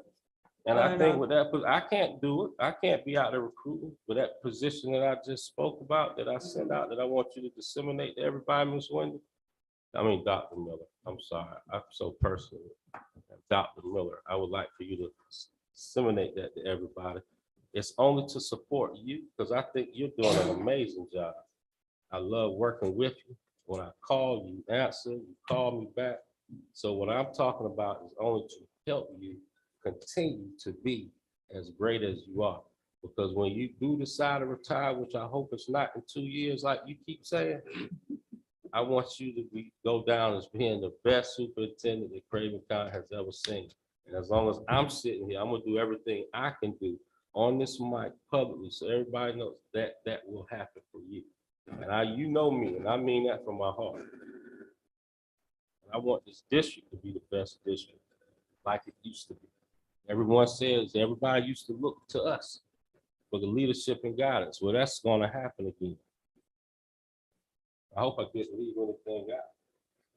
You know, but I'm gonna stop talking. That's fine. We just need to see what you're talking about. Well, I'm sure that we'll get a copy of that. That's what I'm saying. So we get a chance to dissolve to look at it. And cabinet leadership. I'm not waiting that long because I don't mean to cut y'all. This position I'm talking about was tried to be this board before I ever sat here, wanted a position when it wasn't Miss Wendy. So this Dr. Miller. So it doesn't fall on her. And it never happened. So what I'm gonna make a motion. If I And get you slapped would- down, You would do that I get without her slapped down. support. You would make a How you know I recommendation. don't have it? Well, because it would be coming I from just said, her. how do you know? I don't? Because it would be coming from her as Well, a recommendation. I would, yes. I would, because it won't hurt this district. But- It's gonna help this district. So why wouldn't you wait and let her make the recommendation with you? So that it's something that she's researched and she can. and her I'm gonna cabinet tell you can why, then- and I'm gonna tell the world why. Why wouldn't I wait? Y'all ought to know me by now. I don't hold any punches. This is the election year. I might not be here. That's the truth. Why I'm not gonna wait? Because I want to do it while I'm here. Fair enough. But Tyler, but we were supposed to, we talked about this, you talking about equity or something similar to, right? Car. No, because You know, we had somebody, I wasn't here. right, we did have someone come in and somebody that was in the meeting, y'all can tell us more about it. I don't know. We were supposed, I think when the principals met one time, we're supposed to have gotten an equity person to come in, evaluate and talk about it and all of that. Cause I remember coming to a meeting one, it was in here, I just walked into the meeting for something else. And I did see the lady, it was on Zoom, and I did see her talking. We were supposed to have got information about that. We were supposed to have gotten to see where we were going with that. We were supposed to have gotten it. The board was never told anything about it, but we did inquire about it. And I don't want to go into all that stuff, why we were doing it, but there was a time when we were supposed to have had, talk about, an equity person. So y'all don't remember that? We remember it, but I'm saying it was brought Wasn't done. up, but we never had any discussion from what the lady recommended, from what was done. We never had that. We were supposed to have gotten it, but y'all know what happened last year. We never got the I didn't information. even know there's been a But recommendation. it was made from a group of people who had met and they wanted it to be looked into. And we did have someone, there was a lady. Do y'all remember Cabinet? Right? There was a lady that came in and talked and we never did anything about it, right? And the board was never met with. Right, yeah, right. But we never got a report on it. That's what I'm saying. And she asked us a couple of months ago for all this data that we've all provided her to come Right. up with the report. And she will be presenting that to us and to the board when it's summarized, and ask for like trend data, all the things you're talking about, so that they can assess us, and then they will do an official report that will be presented to the board. We've turned everything over that they needed. We're just waiting for them to finish the report. The fallacy of that, Dr. Miller, is that the information presented to this particular person, you didn't get the information from those folk, that group that initially prompted the investigation or discussion. This was At all. data. It wasn't interviews. It was Yeah. suspension data, historical hiring data. So it wasn't like an interview process. It was information they asked for us. And we just sent them all the data that they requested, the points of data. So Make at the that motion. point, when you bring that forward to your plan, he can make a motion after that, but your plan, I want to be clear what your plan is that you're gonna get that information from her with any recommendations, and then your plan would have been to bring that forward to us after that was reviewed and submitted from cabinet, you would bring forward the recommendation. Based on the recommendations in the report that the summary of the report that they present to us. With all respect, we just talked about this 2 months ago and it hasn't happened. What I'm trying to tell you all is this. sometimes you could just sit back and wait and wait and wait for something to happen that you're told is gonna happen. And it doesn't happen. I'm not gonna sit back because at the end of the day, out of Dr. Miller's mouth, she, what you say, 2 years, 3 years, and she gonna retire? This has nothing to do with her, me, this board, that cabinet. It has to do with the kids of this district. And if what I just proposed or will propose is done properly, it's gonna affect the children for long term. It has nothing to do with it. Well, I'm And saying also, that, we haven't seen it, so you're I asking me understand, I to understand what answer you're something you haven't even shown us. You'll see. You'll see. So what I'm saying is that it has nothing to do with individual people. It's only about the children and stakeholders. It's only about meshing our. We're not on more. different pages. Okay. You guys know I'm a process kind of person. So I want us to be able to see and have time to digest what you're recommending. Two, I want to make sure that the superintendent That's why I supports gave you what her you're first. recommending. That's why I just gave it to her. So we're And not. three, we're way off topic and Not And really, Mr. because- Gatchell is saying this not really. isn't on the agenda, so. Not, no, but let Mr. Gatchell know, that's what I put on the agenda to start But this discussion right here, and it didn't make the agenda for the second month. That's why I kind of, if you all notice, I haven't been talking today, but when I finally saw what I asked to be on the agenda for the second month isn't up here, that's why I'm opening my mouth. This is the second month of meetings. I mean, I just feel disrespected a little bit, because if I ask for something to be on the agenda, I want it there in the format that I asked for. So I think next steps is for me to share this with the board members, so everybody has an opportunity to review it. Right? Is that what I'm hearing? Or I can share it with everybody as I sit here through email. But I think that all you got to do is make copies of it, that we'll have. I wrote on And then that. we'll kind of give us time to look at it and dissolve it and. I can put copies in your hand before you leave today. Right. But I understand what you're Just saying. white I out my would- scratches, please. It's okay. Yeah, we hear what you're saying, okay? That's all. So I apologize for taking this a little off agenda. Mr. Gatchell, I'm sorry. But like I said, I've been wanting to talk about this for 2 months and Mr. Gatchell has his hand up, he's saying, but I Mr. don't think Gatchell. we can see him, so. Can you hear me, board members? Yes, sir. yes, sir. I presume, since I haven't seen what Mr. Dove has, but I presume it is about a new position based on the discussion, and that new position would have budgetary impacts, quite obviously. As a result, Board Policy 2330, your policy indicates that items that will have a budgetary impact cannot be addressed at the same meeting that they are first raised, if they are not on the agenda. So I would recommend that this be clearly placed on the next agenda so that Mr. Dove can, if he so chooses, have a vote up or down on this issue. Okay, that's perfect. And that way everybody had time to look at it, but I did want to kind of speak about it out loud publicly because I like transparency. So if anybody, any stakeholders, and that's even better, that gives them a whole month to speak about it. Because it's not a private position, in my opinion. I don't think it should be a private position. I mean, it's gonna be posted at large.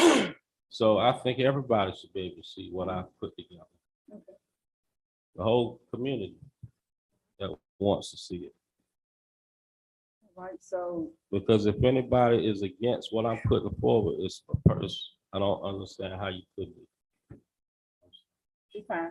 So we're gonna put this on the agenda on the next, not for the next board meeting, the June board meeting.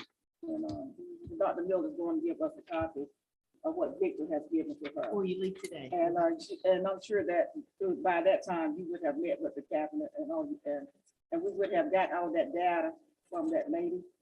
We hope so. I know they're in the process of renewal. She contacted me last week and they're working. I mean, they asked for extensive data, historical data and trend data for several years. So she didn't give me a timeline, but I will reach out to her and ask her when might we expect a report. Okay. I think we need to get that, but that's been going on for a while. And just We by need to way see of it. history, we were initially told Mhm. that that company was going to We were speak with the board. a long time, Exactly. and we never got, we Not, were never not spoken to. data, that they would actually speak with the board, and I would have presumed that they would have spoken personally with those folks, that committee that was concerned, Right, as opposed to just data. right. But we were not, and so we got to move on, but you're right, it was supposed to be some conversation. Thank you. And the conversations never occurred, which is why we're at this point right now. Nothing to do with you, Mrs. Swain.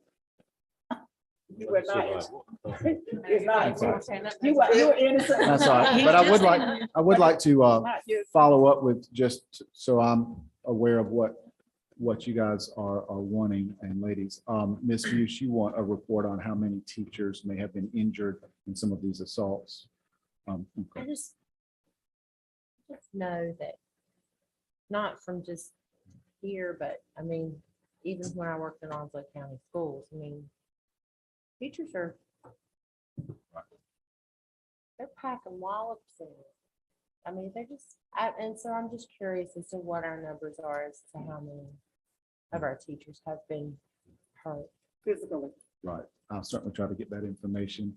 And Ms. Smith, you would like a quarterly report on some of the proactive measures that were taken district-wide. Yeah, and I don't necessarily mean that's your responsibility. I just mean, I think it will complement what you're presenting to us. It would show, I don't want to add that to your plate of things to do. I don't know who would own that, but I think it will complement the report. We can certainly work on that. Yes, ma'am.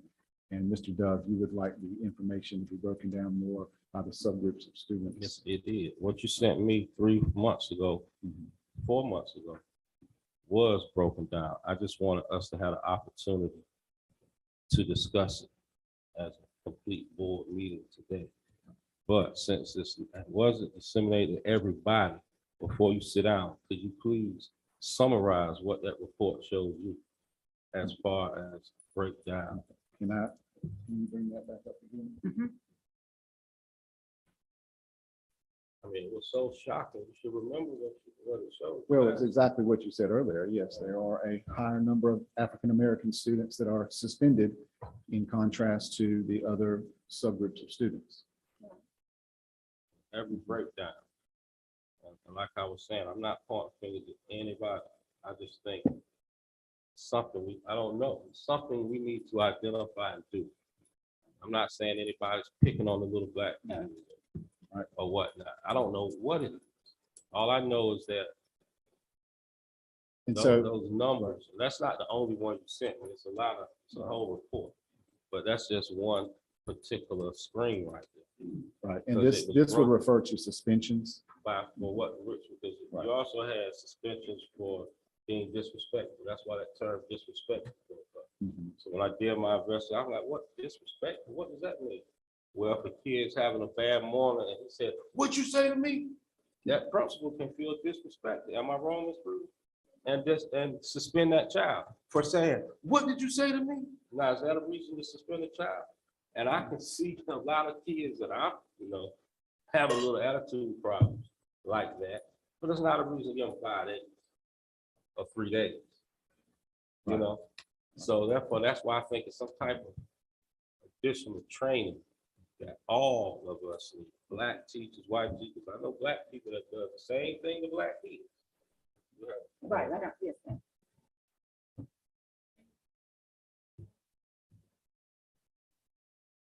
Is it okay? In the beginning of the year, we're sent out like a list of different offenses. And they're defined. And it's kind of like a matrix, like if this happens, you write a kid up, yes or no. So that's the type of information that we get. I 200% agree that discipline is an issue in Craven County schools, not just at my school, but across the county from just talking to other teachers. And I think that along with this conversation needs to be some positive behavior supports just across the district to encourage students who are doing what they're supposed to do to continue to do that and to hopefully get some other kids on board. And this year has been extremely challenging. And as you all know, I'm Black and I have a Black son. And I do worry about him being in school, but he has not had a negative experience in this county with his behavior. And he is my hot mess. He is a mess. And his teacher is patient with him and all of his quirks. She embraces him. So that's what I'm seeing for my son. But as a teacher, I have spoken to other Black parents, and they are concerned about how their students are treated. Whether they have been mistreated or not, they have a fear of that because of the world that we live in. I mean, you just have to turn on the news to see why. So I think this is a really good conversation, but I also think that we need like more positive behavior supports in our county. And I'm gonna finally say and remind you, I'm not trying to say that, I don't want anybody to take away what I'm saying is that Vickers feels that white teachers are treating Black kids bad. I'm not saying that at all. I'm saying, I think there's some type of what you say, you made it sound very excellent, more excellent than myself.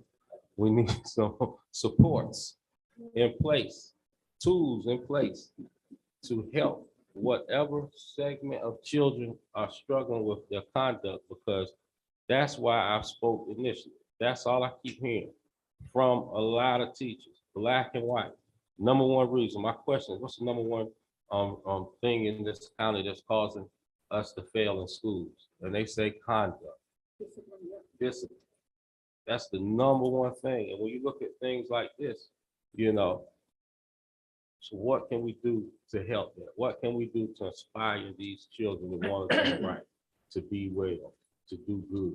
What can we do, like you said, parents are concerned, to erase any concern from a Black parent's mind so that they know in Craven County, your child is protected and your child is treated equally. That's all I want for the county that I love. I don't want any doubts in the minds. I want us to do everything we can do to make everybody feel comfortable knowing that your child is protected and treated equally in Craven County, because I believe they are. That was the last, I believe they are. Thank you, Mr. Doug.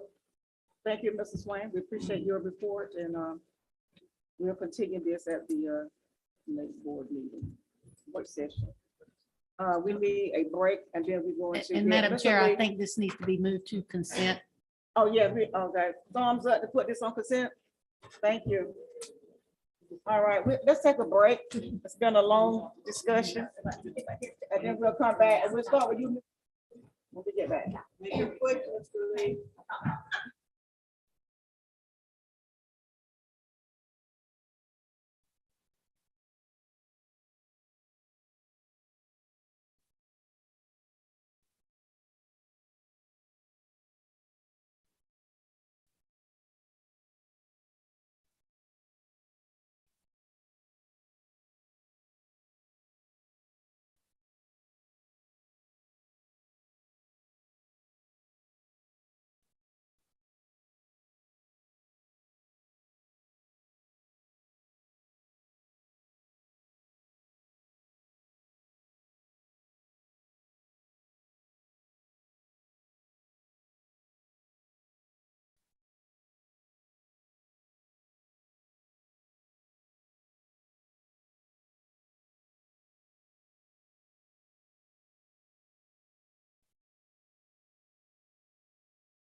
Order, please.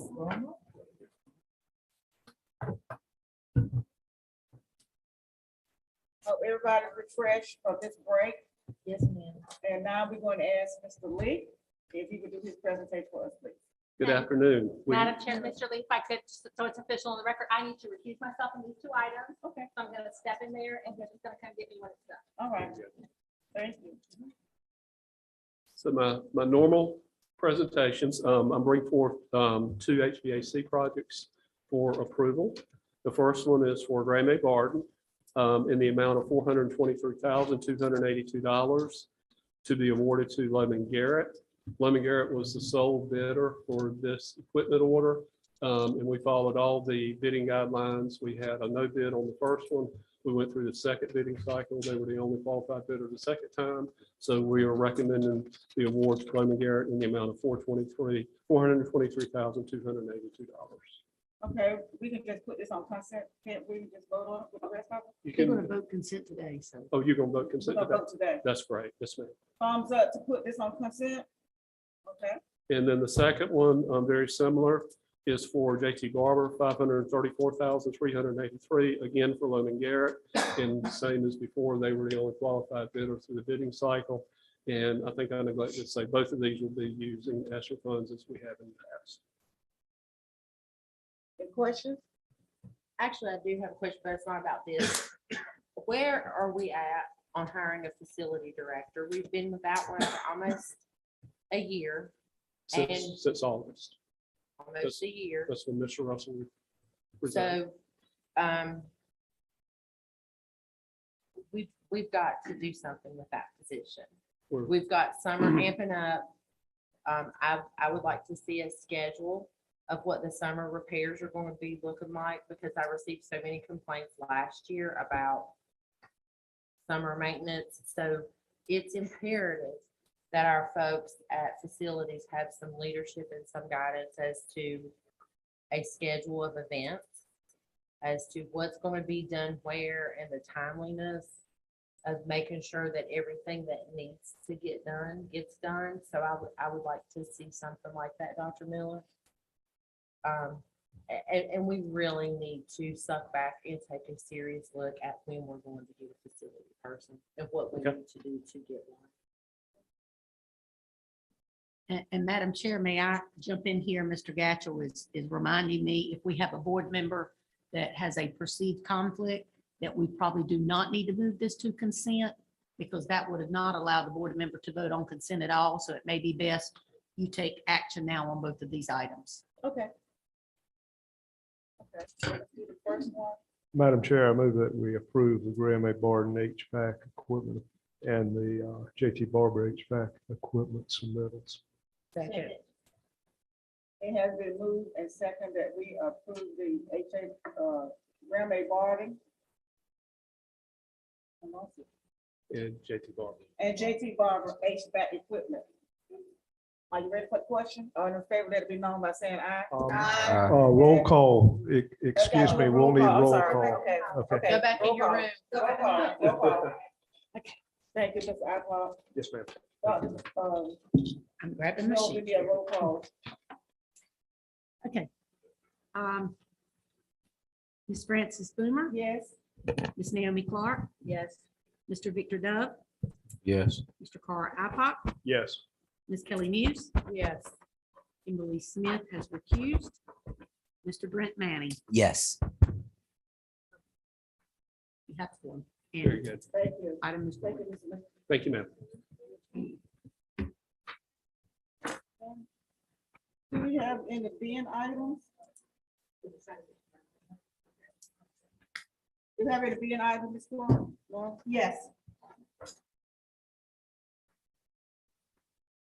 Respectfully, I had asked for an update from EC, and I think that's important. If we know the status of how they're doing, teacher hiring, IEPs being followed, and that will be on the agenda again, a request for next That was on the agenda and removed. I will ensure that it is on for next month and you do receive a Thank receive you, a ma'am. report. But it wasn't removed at my request. No, ma'am. Oh, sorry, ma'am. Sorry. I would ask that. Thank you. That will be done. Thank you. Respectfully.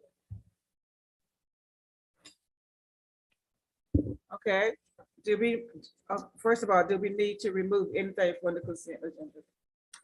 I asked for that one, not because I don't want to approve it, but I would like for explanation, because we have a new board member and people listening on that one item, so I talked to all those out, the federal versus the number one. Okay. Thank you. After Ms. Stallman presents, then you can put it back on consent if that pleases the board.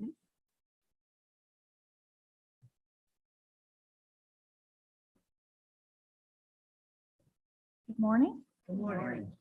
So I think the item of question was the federal fund amendment number 6 that is before you for approval.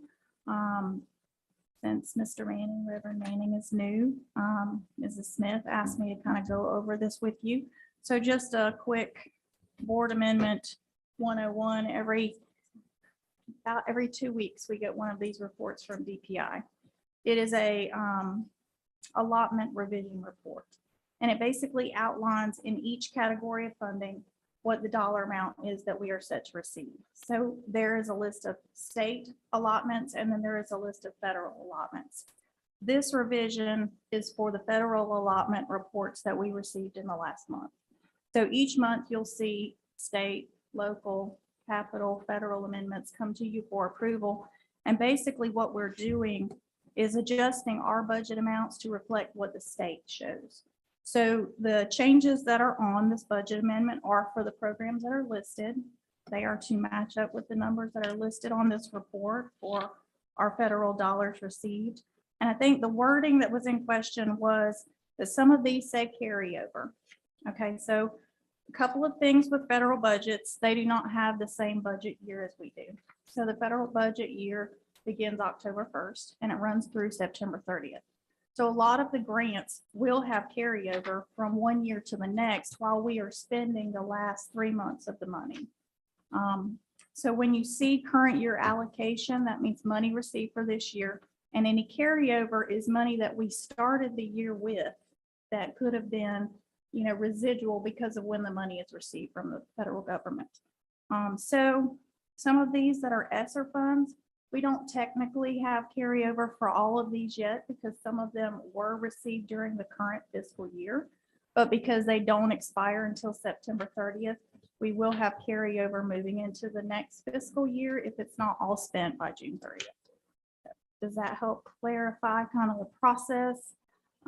The local amendments are generally done if additional revenues are received, like impact aid monies or sales tax revenue, things like that. But you will see regularly, almost every month, an amendment for state and federal. Is that good? And I was concerned about the carryover, the word carryover, because when people look at those budget reports, they think, what do you mean you didn't spend all that money? You didn't spend the grant money. We understand what that means, but not everybody does. And it took us a while to understand. So, thank you. Thank you. Any other questions? Okay. Thank you. That's it. Now we place this back on the agenda. Yep. Now I need to get a motion, entertain a motion to approve the consent agenda. Second. It has been moved and second that we approve the consent agenda. All in favor, let it be known by saying aye. Aye. I have, and this agenda is approved. Okay. We've already done the bin item. I need to entertain a motion to enter into closed session to consider the qualifications, competence, performance, or condition of an appointment of a public officer or employee or prospective public office or employee, NCGS 143-318-11-6, and to consult with an attorney in order to protect the attorney-client privilege between the attorney and the public body, which is privileged, is hereby acknowledged the North Carolina GS 143-318 11 A3. Someone. Second. It has been moved and seconded. All I said would be approved and we go into closed session. That's right. Okay. We are entering to closed sessions and everybody else, Did you want to take? you a may vote? enjoy your No, we lunch. need to vote. Madam Chair. did you I'm want sorry. to take a All vote in on favor, that? let it be known by saying aye. Aye. Ayes have it. We are in closed session. Thank you. It's because we're starving.